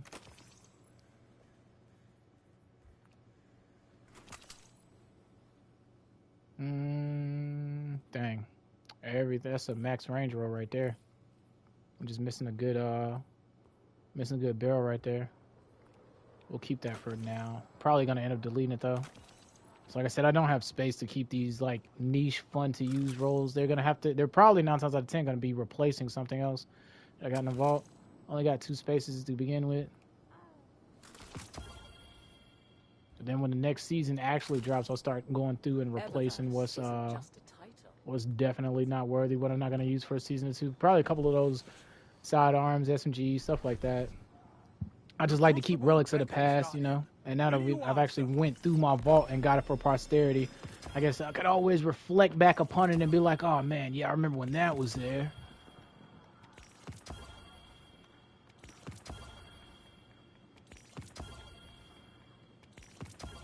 This is the most grueling part of the process, though, honestly. Turning in all these engrams like this. Oh. Let me stop right there, because I bet you I'm close to the brim, if not I already went over, I think. Perkaholic. Reminds me of zombies. Black Ops 3. Alright, bet we didn't go over. What's shiny? Alright, this one is... Nope. I think they said they're fixing it too to where it'll be more reliably, you're getting more perk columns in those areas. Moving target. So, ooh, okay. Well, it looked good at first, but nah, not quite good enough. Dang, the irony is all of these are pretty much trash, bro. It's like they increased your chance, but it was like, yeah, we're still just gonna give you trash. Okay, that would have been okay, but these two do not synergize with auto, and like, you could have argued that Genesis would have been alright with it, but I'm not taking Ambitious Assassin on the sniper, man. Another one not worth it. If I had a better barrel, I'd keep it. Killing Wind Thresh is tantalizing, and so is Killing Wind Eye of the Storm, but I feel like we could get better. You definitely get better. Alright, so we can turn in 16 right here. We'll be right before the threshold. Why can't those rookies in the Crucible be more like you? Shax, we done been through this. I'm the only one of my type, bruh. It just wouldn't work. You get more Guardians like me in there, and Crucible would literally be trash. You do not need more of me in there, dog. You do not need more of me in there.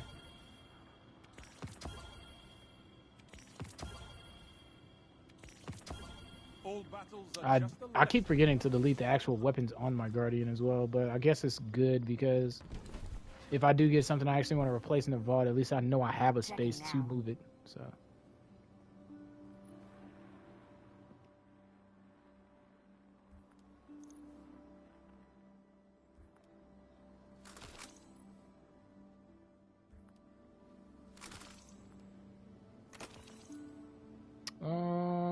Quick draw, Snapshot, and Head Seeker.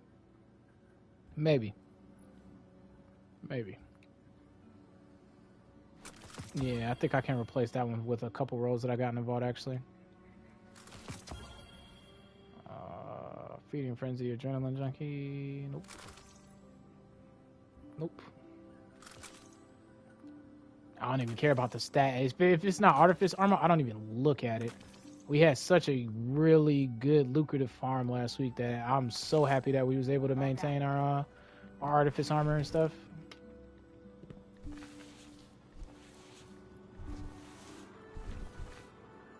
Tell me, you don't fear Vanguard operations? Do you fear the Crucible? Alright, let's turn in these. 3.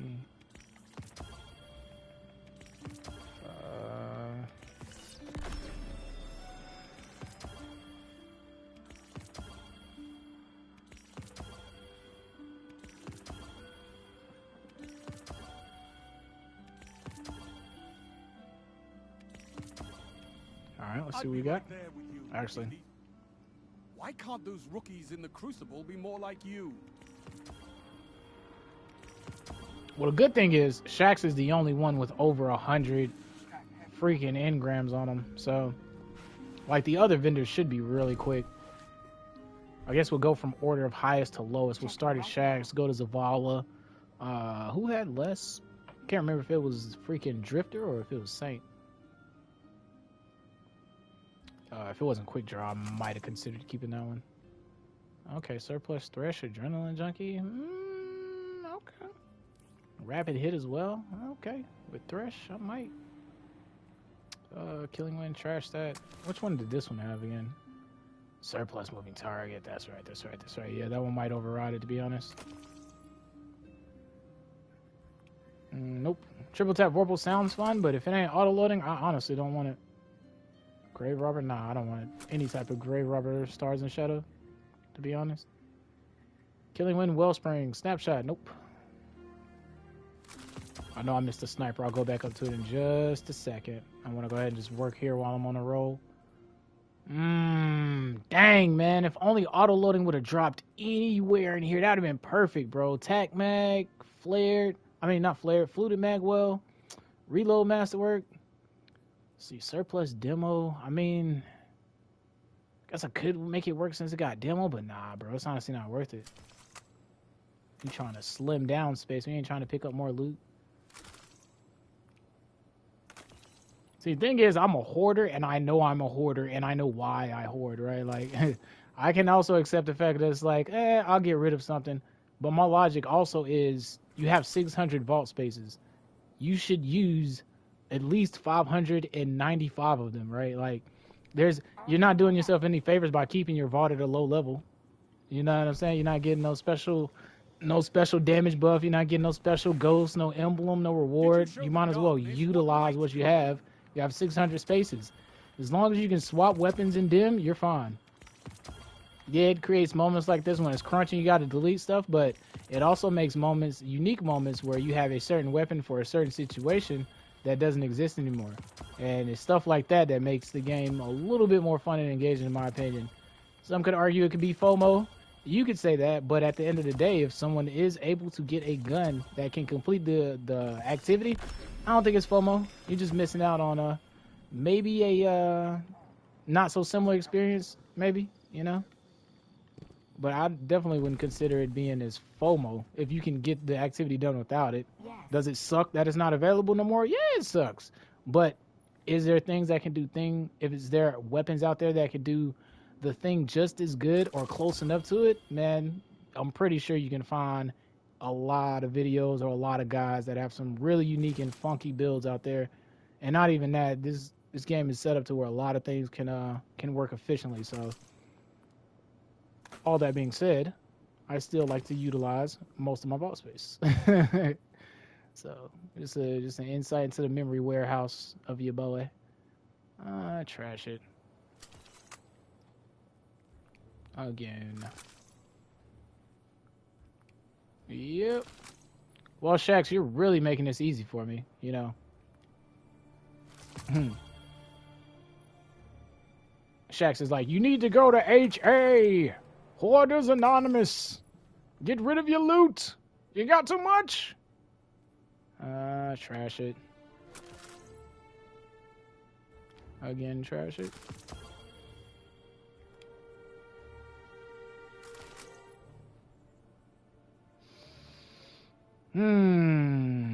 Actually, surplus Zenmo and Frenzy does sound good. And you got nah. If I didn't get Grave Robber, I might have, but like I said, we gotta save them space. What's his name? Crayon Lord Doughboy.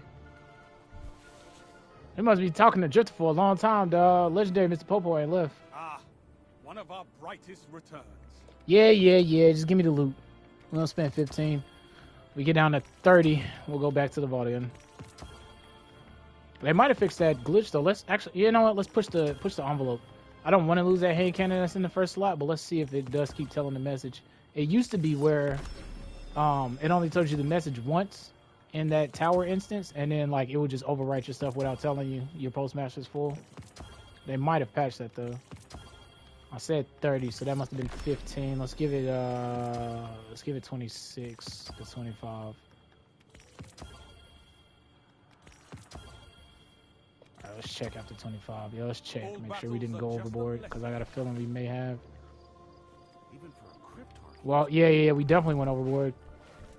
I was at 15 and I went to 20. Checking. Yeah, see? So we lost whatever was right there. We lost everything that was before here, see? Everything's blinking, so that's why I turned in a few at a time. So Shax is like, yeah, you ain't even keeping that auto rifle, fam. Trash it. Trash it. Yeah, I gotta keep counting the engrams I turn in if I want to keep anything worth value. Trash it.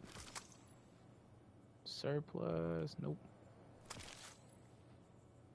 Dang, man. They're not giving me... See, that would have been perfect if Demo would have been there, bro. Adrenaline Junkie and Adaptive. That's what I'm talking about. They're not giving me anything worth of value. Rapid Hit on that actually probably would have been good. I don't think I've ever used a Keening with Rapid Hit.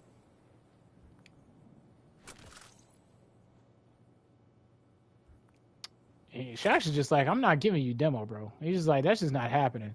I don't care what you say. And if I do, it's not going to be synergistic. Yeah, if I do, it's not going to be synergistic whatsoever, fam. Like, I'll give it to you, but I'm not going to pair it with the perks you want. Nah.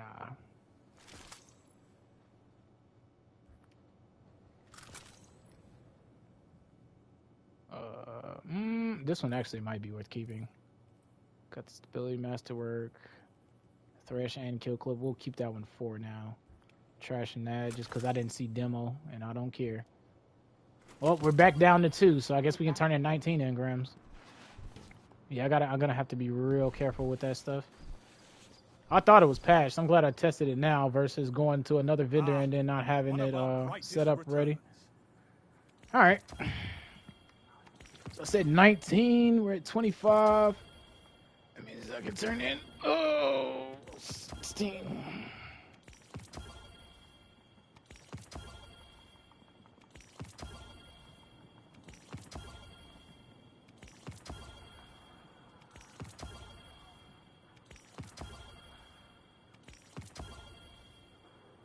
Well, at least I'm getting freaking enhancement cores too, so I'll be sad. Alright, we'll turn in the last 8. I should have did 7. You're one of the good ones. You ain't good, Shax. I don't want to hear that, man. You can give me all this trash, bro. 200 engrams and most of it's trash. Underway.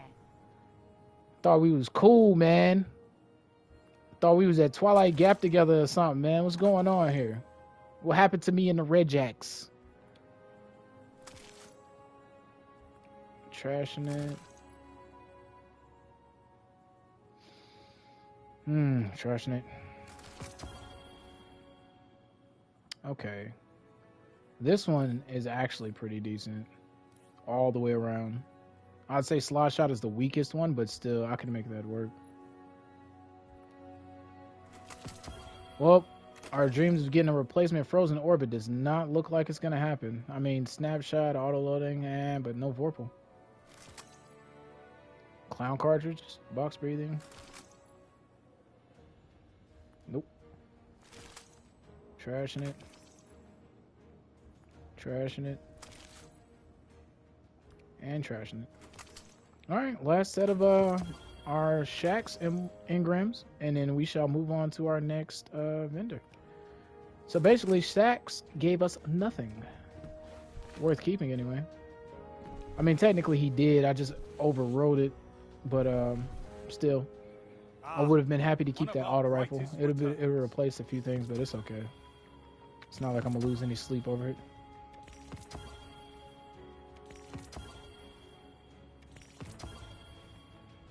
There are a few of them that can do the same thing anyway. So, worst case scenario, we just don't save any space. We'll just have to delete them when we figure out they're useless in the future. All right, so from here, I guess we'll go to. I guess we'll go do Zavala, and I think Drifter's after Zavala, and then I think Saints is the last one. Let me double check, because I wrote down how many engrams everyone had. Yeah, Zavala's next, then it's Saint, then it's Drifter. And last but not least is Banshee. So we still got a few more engrams to turn in.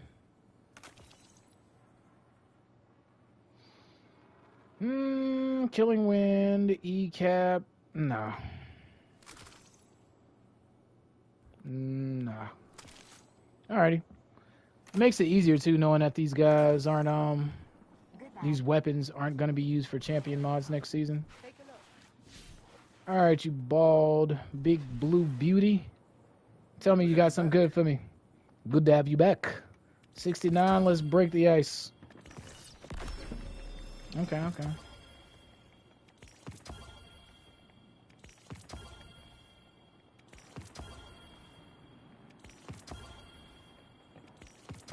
I'm honestly glad I got to do this today, because I swear if I wouldn't have done this, I would have been less and less motivated to do this as the weekend goes. Now I won't care as much if I got a few engrams here or there on the vendors and I don't make it to reset. Checking. Trashing it.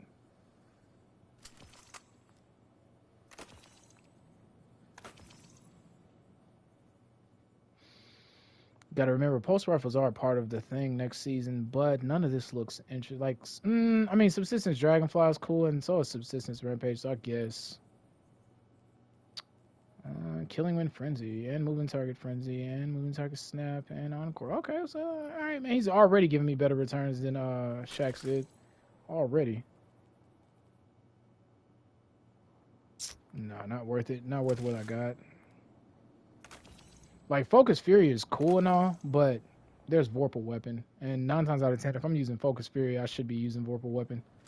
Like, I can't see me using Focus Fury on trash ads. Thank you. Would definitely be better off using Vorpal. That being said, just because I can't see it doesn't mean there aren't situations where Focus are better or come into play. I'm pretty sure there are. Royal Entry.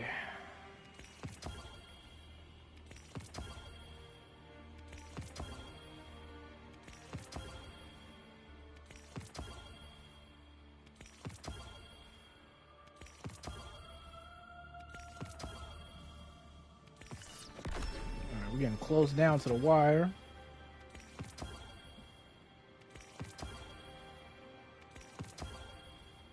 All right, 14 should be good, I think. I hate you can't turn in more than one, but it is what it is, I guess. Hi there. Hey, it's not perfectly short. Nope. Negative.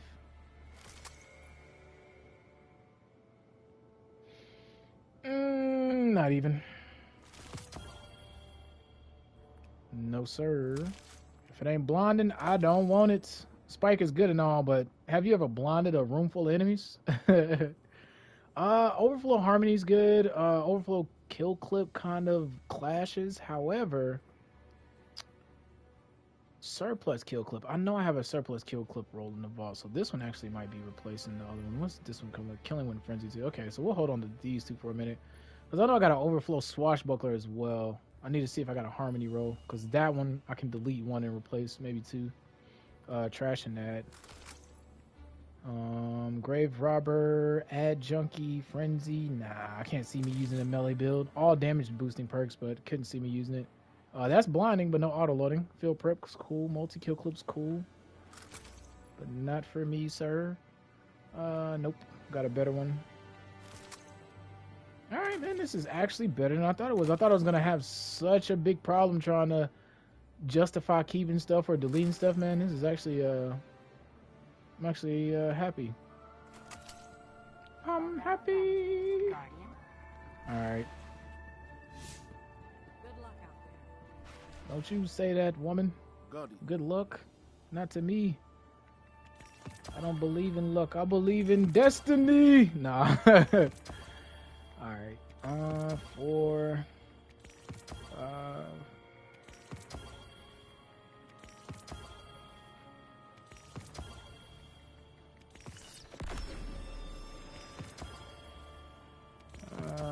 Let's see. We'll stop at 14 again. Stay sharp. You stay sharp. That bald head of yours.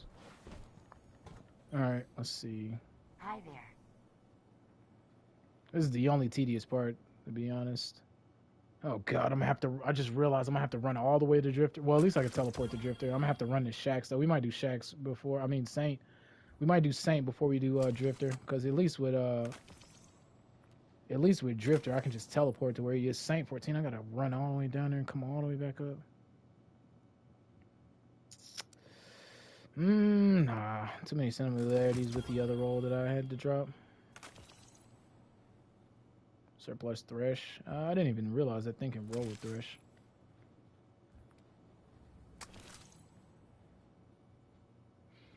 Nope. Nothing better than what I got right now currently. Snapshot Rangefinder sounds actually pretty cool, but we do have those Fool's Remedy in the vault, so no. Alright. Cool, we turning 14 right here to your Boi. And then we'll be off after one more row. Two more rows, technically, because we got to turn in 14 twice. I mean, I guess technically we could turn in 15 here.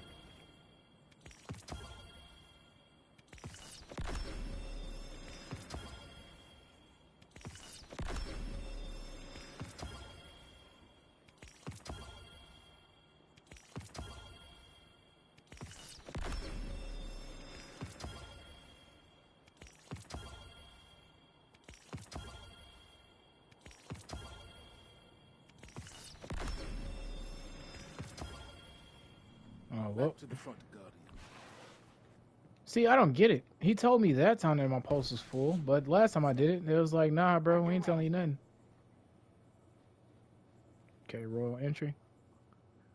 Ooh, auto-loading and field prep, lasting impression, chain reaction.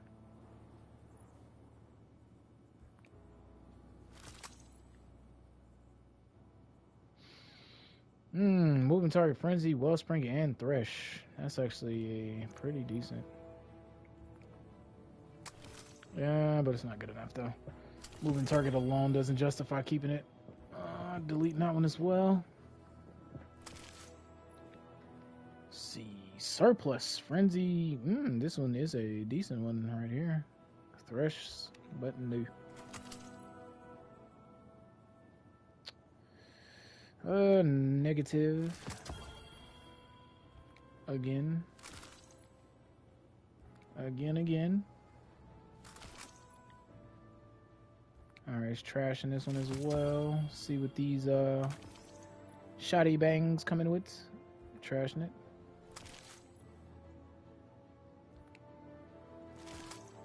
Probably gonna get rid of that roll entry too, because I'm sure I have some decent rolls other than that one. What's this one? Oh, field prep chain reaction too. We'll see.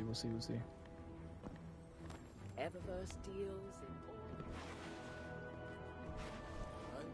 Alright, if you got 14, I can turn them in. If you have, I gotta come back to them. I can turn in these 14, but then I gotta go right back. Alright, cool. We only got Saint 14 and then Drift to Drift left. Well, Banshee as well, but Banshee only has 11, so I'm not anticipating him to have a lot of good loot. It's a little bit unfortunate too that vendors like Banshee and Saint 14 don't have the capability yet. Hopefully, it would be coming to have multiple perk rolls with their loot. All right, down here, that's right. Dual load demo. Pulse 1-2 punch. Not motivated to keep it. All armor. I should have did that legendary shard glitch when it was a thing, but I think I was too busy farming the red borders or whatever.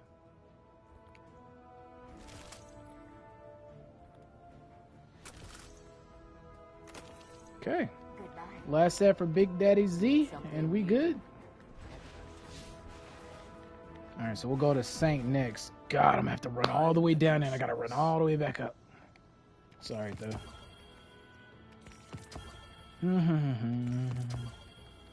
And that's all she wrote for Commander Z.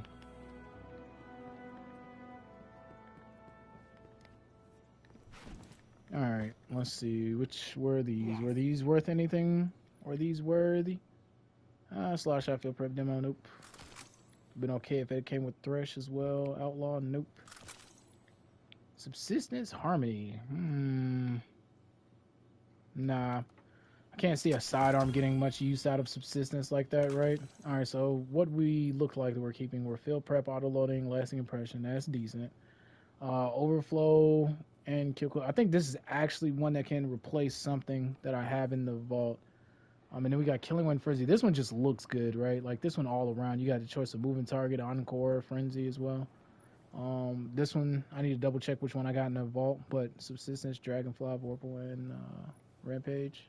Same thing with this one. I think I can replace something with that, maybe 2 of them. Surplus, Thresh, and Kill Clip. I think I'll replace my Kill Clip roll with that. I think I got a heating up Kill Clip roll that I no longer will be able to use, and this one is Rapid Hit.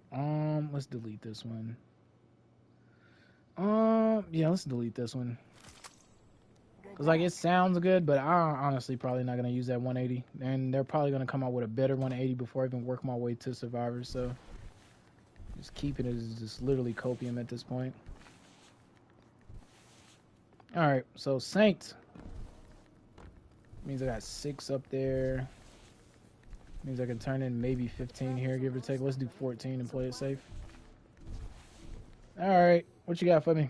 The infinite forest is not as infinite as they say. That's what they say. It has its limits. Oh, that's right. I gotta turn it. I gotta go up there anyway. I forgot all about that. And of course, I would be the type of guy that would have Engrams on me right now. And I would be.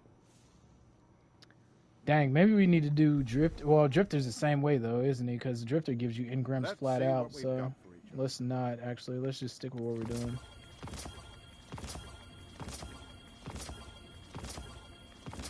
I swear, this is the most I've pressed the trigger button. I feel like I'm in Crucible.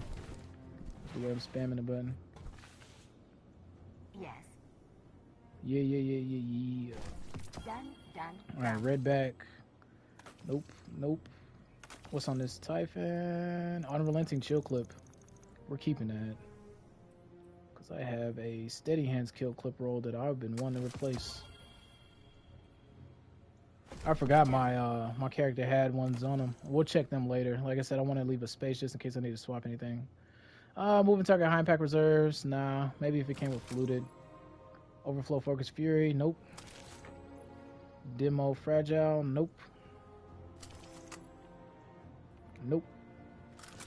And negative. Alright. So we can pick up 10 at a time. That means we need to do what? Probably 4 trips. Because I think I'm right over 30. Over on Saint.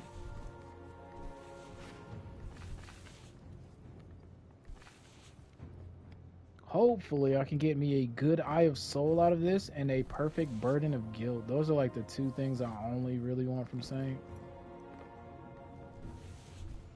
I can't wait to blink with Hunter next season, dude. I'm gonna be using Stompies, Blink, freaking 6 Coyote and Blink. I'm gonna be blinking every. Alright, we gotta make 5 trips. Alright, that's fine. It's better to make more than less, right? At least we got the Engrams to turn in, so it's not like that's that big of a deal. I just need to see what Saints. What is the weapon this week? Oh, it's Reed's Regret. Okay. That's one thing about Trials that I think goes Shine bright. I don't think is as big as is highlighted as big as it should be, but it's the loot really that motivates people to play. Like it's a mixture of it, of course. Like it's a really tight rope to walk. You got to make the content fun. You got to make it balanced, right? But not at the end of the day, but a really big part of the pie is loot. If someone's motivated to get a gun in a playlist, they will play it. I mean, look at Bottom Dollar and Gambit. No one in their right mind was wearing an I Love Gambit shirt. Yet and still, when 120 was meta, I'm pretty sure playing Gambit was, at least I know it was for me. And I don't even hate Gambit. It's just I understand the reputation Gambit gets. But even that being non-stop trying to get a perfectly rolled Bottom Dollar. And so like same thing applies to Trials, man. We need some enticing loot. We really need some enticing loot if you want the if that would help supplement the player base, I feel. Like yeah, it does have its pain points. Everything has its pain points, but having really good enticing loot, not just 2 weapons a season. I'm talking like maybe 5 to 6 a season. Get for real. I know that's like a hard ask, but I don't know. Maybe we can lose. If it is like maybe we can shift some of the weapons from some of the other alternative places and put them in Trials. Because I like playing PvP, but it does grow. Trials itself does get really bottlenecked the later the season goes. And I know there's no one solution to increase the player base, but personally, as a player, if there's enticing loot, even if I gotta like walk on glass, I'm probably gonna be in that playlist. If I can see the carrot at the stick at the end of it, I'm probably gonna be in there suffering. And if I'm feeling like that, I'm pretty sure a lot of other people feel like that. So yeah, I think it would help the player base a little bit. Life moves Of quickly. trials if we had more enticing things to chase. to take I think it this on. season was decent, but we had a sidearm and fusion. Both are things that I would say on the fringes of people's playstyles. Like people do use fusions and sidearms, but they're not like as popular as some of the main picks.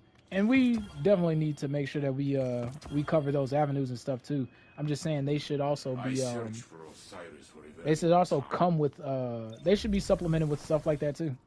That way maybe when you're chasing something coveted, one of those things that you normally wouldn't run drops, and then you'd be like, hey, I got this to drop too. Let me try this one out. You might find a new Is this? a new little a newfound love.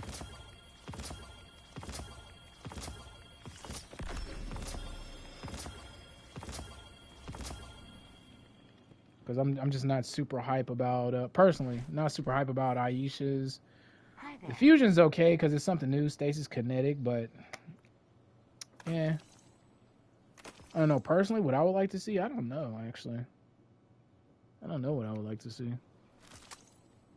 It's actually a good question.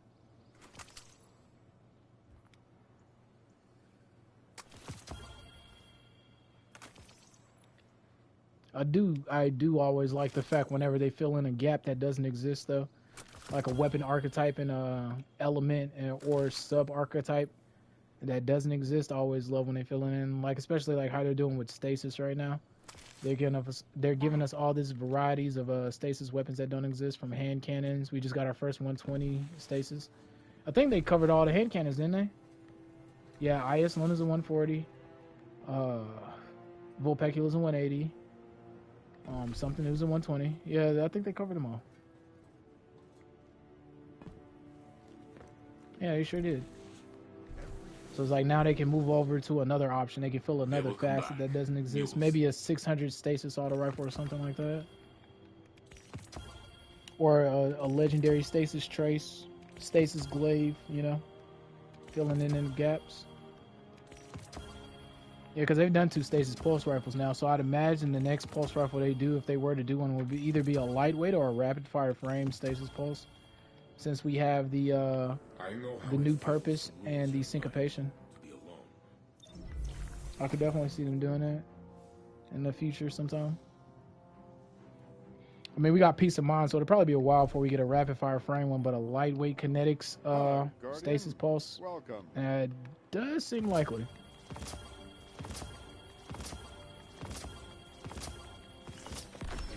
All right, Guardians, we are coming down to the end of this road. We only got 2 more vendors. We got Underway. Gambit, and we got. What do you mean? Did I forget that? Bad imitation of Banshee 44. Really bad. Moving target rangefinder sounded good, but I didn't have a fluted barrel, and I know if my barrel isn't good, then I'm not going to use it.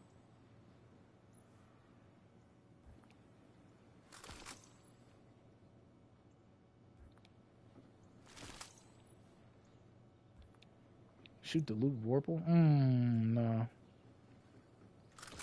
Oh man, I thought about that too late. I was actually remembering that we had no. I was actually remembering that we had anti-scouts, but it's cool. Was it? Is it anti-scouts or is it yeah, it's anti-scouts, right? Yeah, it's anti-scouts. Scouts, snipers, and autos.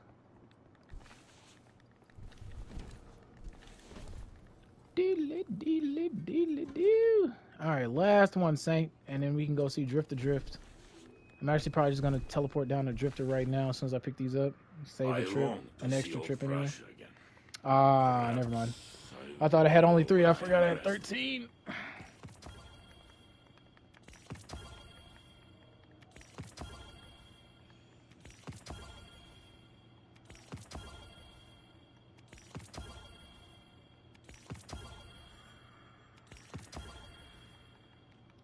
Alrighty, let's see. Go in peace, friend. Always, man. Always go in peace. Alright, let's see what we got. A transaction to make, Guardian? You know it.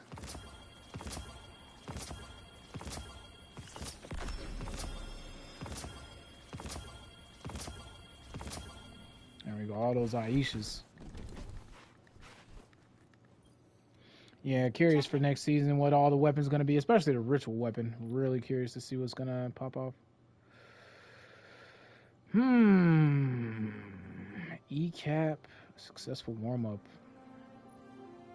Heating up Wellspring. I like the fact they both proc, but Masterwork was trash. Perpetual Swash. Successful Surplus. Nah, chief. Rangefinder focused. Nope. Oh, I got one.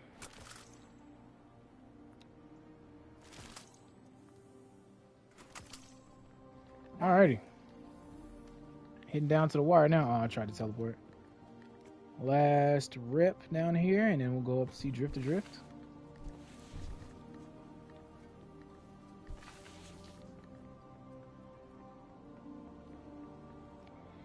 I think over the rest of the weekend, I'll probably just chill because I don't want to burn myself out too hard.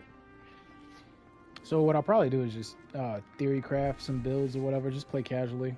I was thinking about finishing my Reaper Seal, but I don't know, man. I don't know. I gotta go back into server missions, man. It's not that they're bad content, but I'm just not motivated to go all the way back into each mission and find Callus. I waited too long.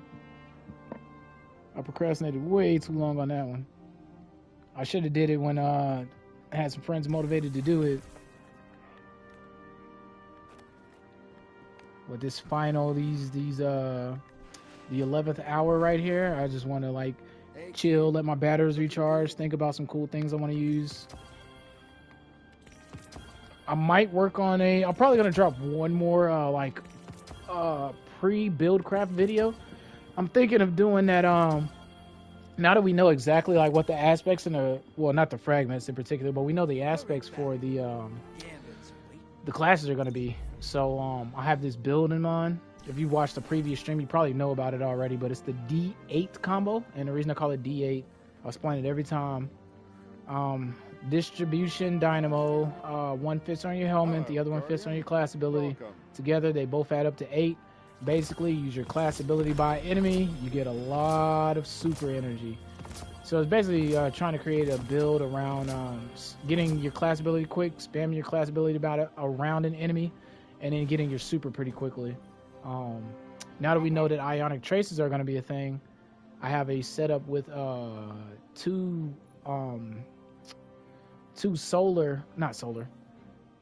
arc builds with my warlock. I'm using Geomags and I'm using Storm Dancer's Brace, and just a little mini rant, like a pre-guide before it actually comes out, and see how effective it is.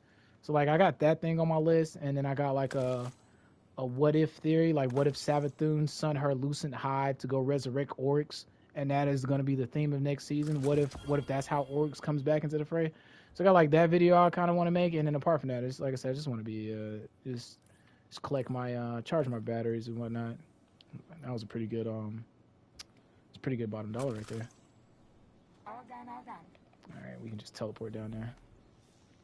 So yeah, that's pretty much the game plan. Hopefully I'll get to it. If not, you'll see the videos after the season, because I'm definitely gonna hit the ground running with those. Probably gonna focus on grinding a lot first, and then once I get some artifact mods comfortably unlocked, if I can do that before the raid, then I'll make some videos. If I can't, then all the videos will probably come out after the raid, because if it is King's Fall, I want to go in there, man. It's such a nostalgic moment. King's Fall is when I originally got into the game.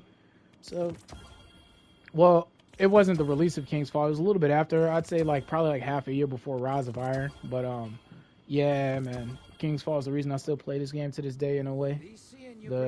Shout out to the Sherpa who helped us get King's Fall done back then. I believe my profile picture is actually a a screenshot of those guardians when we actually defeated orcs. But yeah. And it always stuck with me too. Like when you defeat orcs, his body just like drifts off into the abyss and crystallizes up. It always stuck with me. It was like, yeah, man, old buddy ain't fully dead, bro. Like y'all ain't never retrieved the body. Like that's anytime you dealing with any like mega overlord supervillain, you always retrieve the body, dog. You got to make sure. It's like, nah, man, we made sure he was finished. How do you know the planet blew up? But did you see him blow up with the planet? Nah, the planet blew up, bruh. All right, I'm done talking. So if he comes back, you know what I'm saying, don't act super surprised. So I don't know. I think it'd just be very creative narratively if that's the way Orcs comes back, especially since the fact that they were saying, I hate I don't have that mission available for my Warlock, but the 2 truths and a lie with Savathun, she said the Taken King will return. And it's just something about the way she said it. Like, she said it confidently, too. Like, you know what I'm saying? Like, she was, you know what I mean? And it would make sense to me if she would send some of her Lucent Hive to go find Oryx's body and, like, just give him the power of the light and resurrect him. And I also think that would be a pretty cool twist on an old raid if it was revamped in that type of light. Like, could you imagine the Dreadnought being remastered, but with the light? I could see it now. Some of the encounters having light bearers, right? And also, I don't think it would be that far-fetched simply because we had the strike last season in Witch Queen, and that strike was the dark blade, but he actually was the light blade. So, like, it goes to show you, man, like, the Hive legit have the light. So I wouldn't be surprised if that would be a way that Oryx is resurrected. And it would be a pretty cool way to change up the mechanics and give some credible, like, lore to it as well. Like, all of that would tie in neatly in a beautiful, sweet little bow for me. But I don't know. Maybe my spinful hat is on. My spinful do-rag is on too tight. Who knows? We'll see, though. We got a few more sleeps, so we'll see. All right, up to Drift the Drift. Drift the Drift. Call me the Drifter, brother.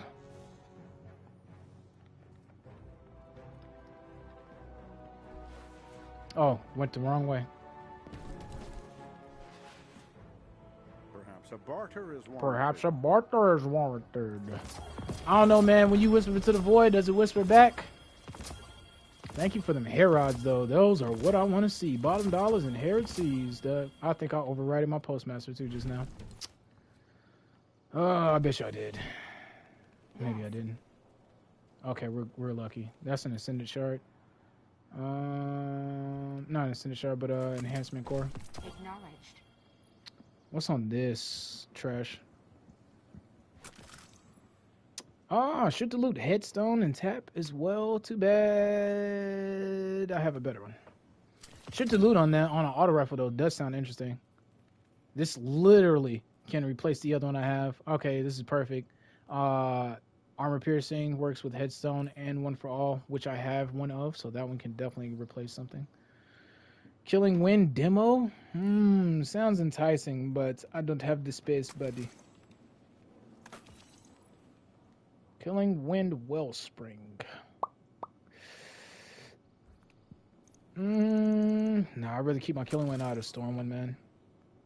Auto Focus Fury. Nah, I'm not a big fan of Focus Fury, man. Maybe if it was like 33% or maybe even 40%, I would use it, but I don't know. 50% is like such a big ask.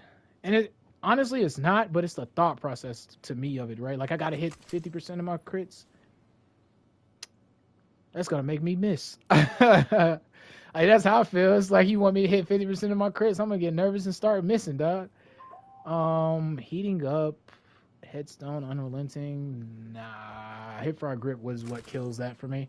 If I'm going to keep one, I'm going to keep one that I got double benefits from.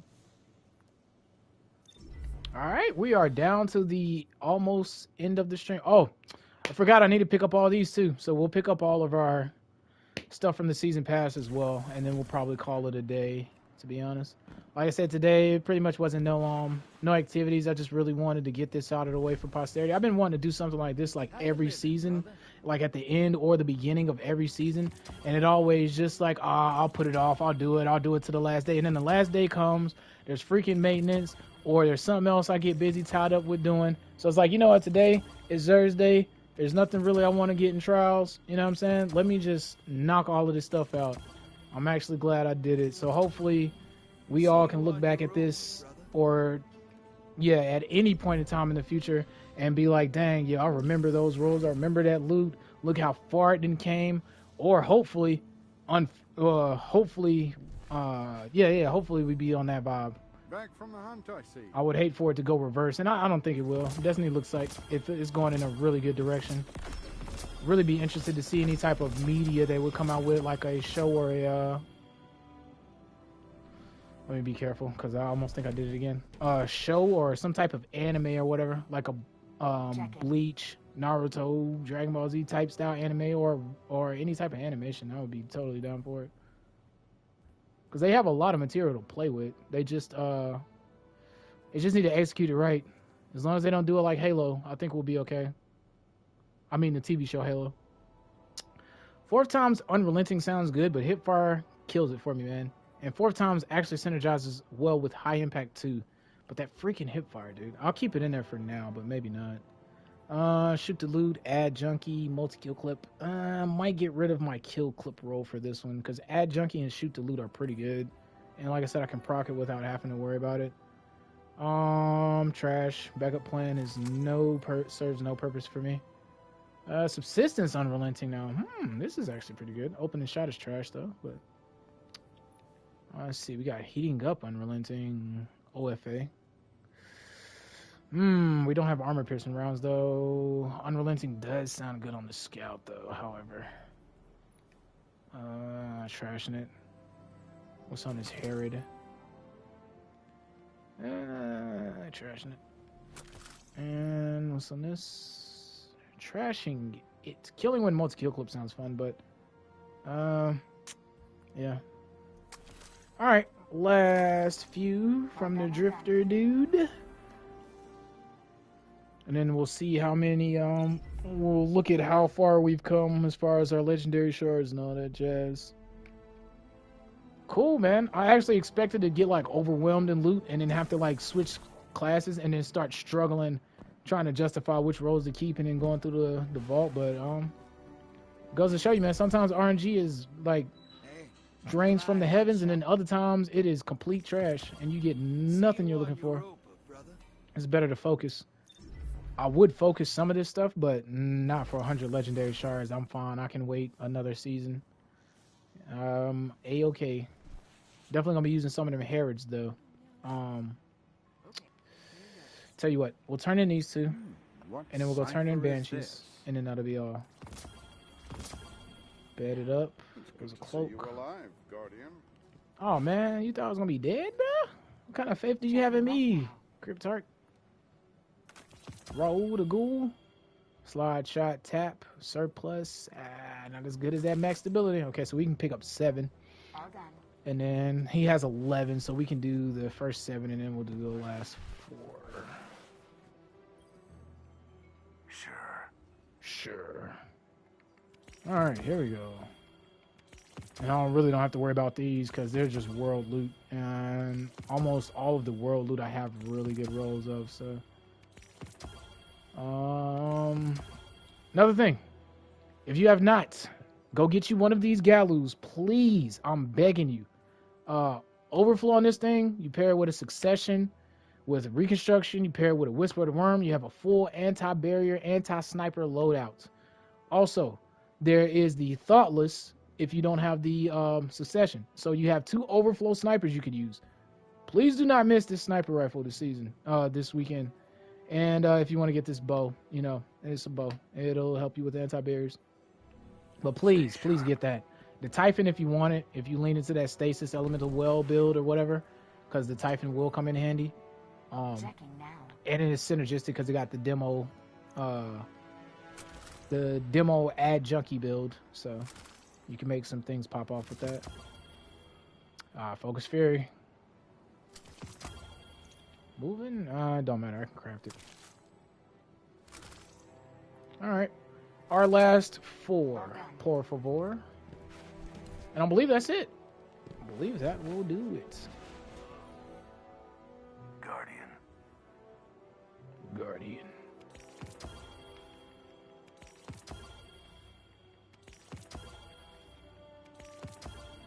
All right. That's all. I believe that is all. Hi there. Hi yourself.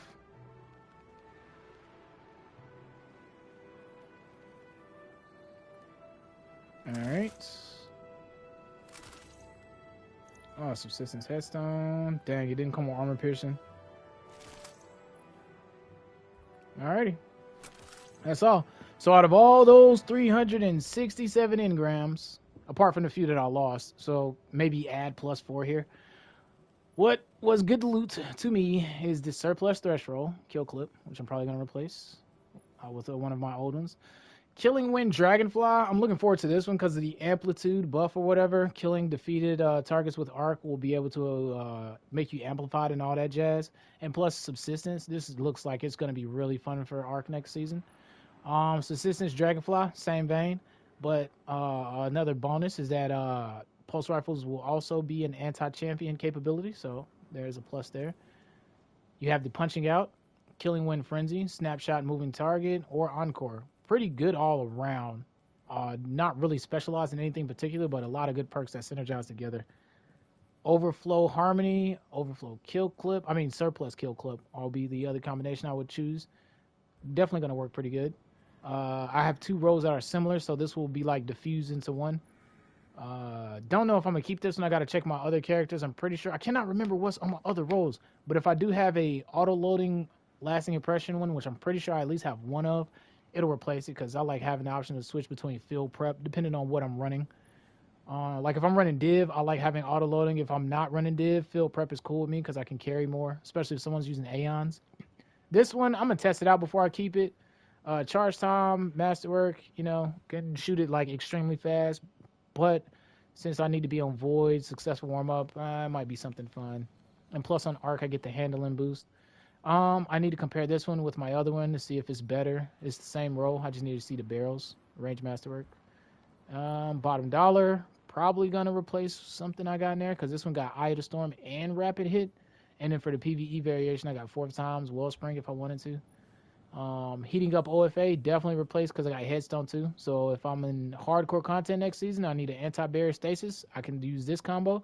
If I also am on like a Warlock or a Titan per se and I want to make stasis crystals, I can use this one. So very, very, very good. Glad I got that one. 4 times Unrelenting, decent. And then 4 times High Impact. I'm curious to see how that works. I need to do some research to see if you can still 2-tap, but I doubt you can. If that's the case, this one will probably get deleted, but I still like the idea of 4 times Unrelenting for like trash to be able to just keep like reloading the clip. Servant Leader, Shoot the Loot, Adrenaline Junkie, multi-kill clip. I'm gonna delete my I believe it's like I got a kill clip roll, so that one's going basically, and this one will replace it. Same thing here, Subsistence, Unrelenting, and we got an appended mag with a reload masterwork and small bore. Definitely keeping this one. Got to figure out what I'm getting rid of for it, but I hate I didn't get anything like explosive to help synergize and replace something that I already got is good. And last but not least, I need a ponder on this one. OFA sounds good, so does Unrelenting, but I don't know. Maybe not. We'll see. Last but not least, the 3 that are on my character that are new. Ambitious Assassin, Kill Clip, trashing it. I cannot believe I didn't get a Crisis Inverted to replace, dude. That's sick. Pulse Monitor, nope. And the thing is, you'll never know if you would have better luck on an alt either. Oh, this. Okay, so random tangent before I finally close out. Remember earlier when I said Lingering Dread with Chill Clip, you will want Reload Masterwork? So, in theory, since it is Chill Clip, my theory is that if you use, say you go wild, right? Say you just want to spec all into grenade launchers. You're rocking a energy grenade launcher with auto loading, and then you have that auto loading Lingering Dread with Chill Clip. You could pair the Typhon, right? And say you're in a situation where it's a bunch of ads, you could fire one, switch to the alt, and then fire the other one. And hopefully, with it being that fast, you could actually freeze the target versus you having to wait for a reload from either one of these. I would have preferred Demo here, so I could even skip it even more, but Unrelenting is fine with me. It allows me to heal. These are kind of trash, however. These are really trash, in my opinion. I would definitely prefer to switch these out and going to be looking for a better one in the future. But, yeah, man. Shoot, that is it for today. Didn't take as long as I thought it was. Glad I'm done with it. Yeah, I guess that's it. Let me look at my footnotes, make sure there's anything else I'm leaving out before I do a sign-off. Thank you for anyone who's joining me. If you joined from the beginning and stayed all the way till now, I do not know how you did it, but I love you. And, shoot, yeah, I don't see any footnotes or anything. I'll probably be making a couple of shorts in the next coming days, talking about builds or things that I think may be good. Right now, off the top of my head, before I leave, you should definitely use Cold Heart. You should try to go get some of the exotic glaives, especially the Hunter one. Well, I would put the Hunter one and the Titan one at the top of my list, but honestly, you could go either way. And dang, there was something else I wanted to say that I cannot remember off the top of my head. But I guess it's just going to be lost into the ether or the abyss. However, thank you for joining me. The wow for today, or words of wisdom, is going to be from my man Itachi. And I think it fits perfectly with my vault hoarding video. No single thing is perfect by itself. That's why we're born to attract other things that make up for what we lack. I think we start walking in the right direction only after we start getting our counterparts beside us. It's from Itachi Uchiha. So, without any further ado, thank you for joining me. Thank you for tuning in. It has been me in the present, talking to you from the past. Hope to catch you Guardians in the future. Adios. I'm Ghost. Guardian out. Oh, I always forget this one sign off. Last sign off. If you like what you see, triple tap that like button for me. If you enjoy the vibe, subscribe. I will catch you Guardians in the future. Hopefully season of the Redacted. Later.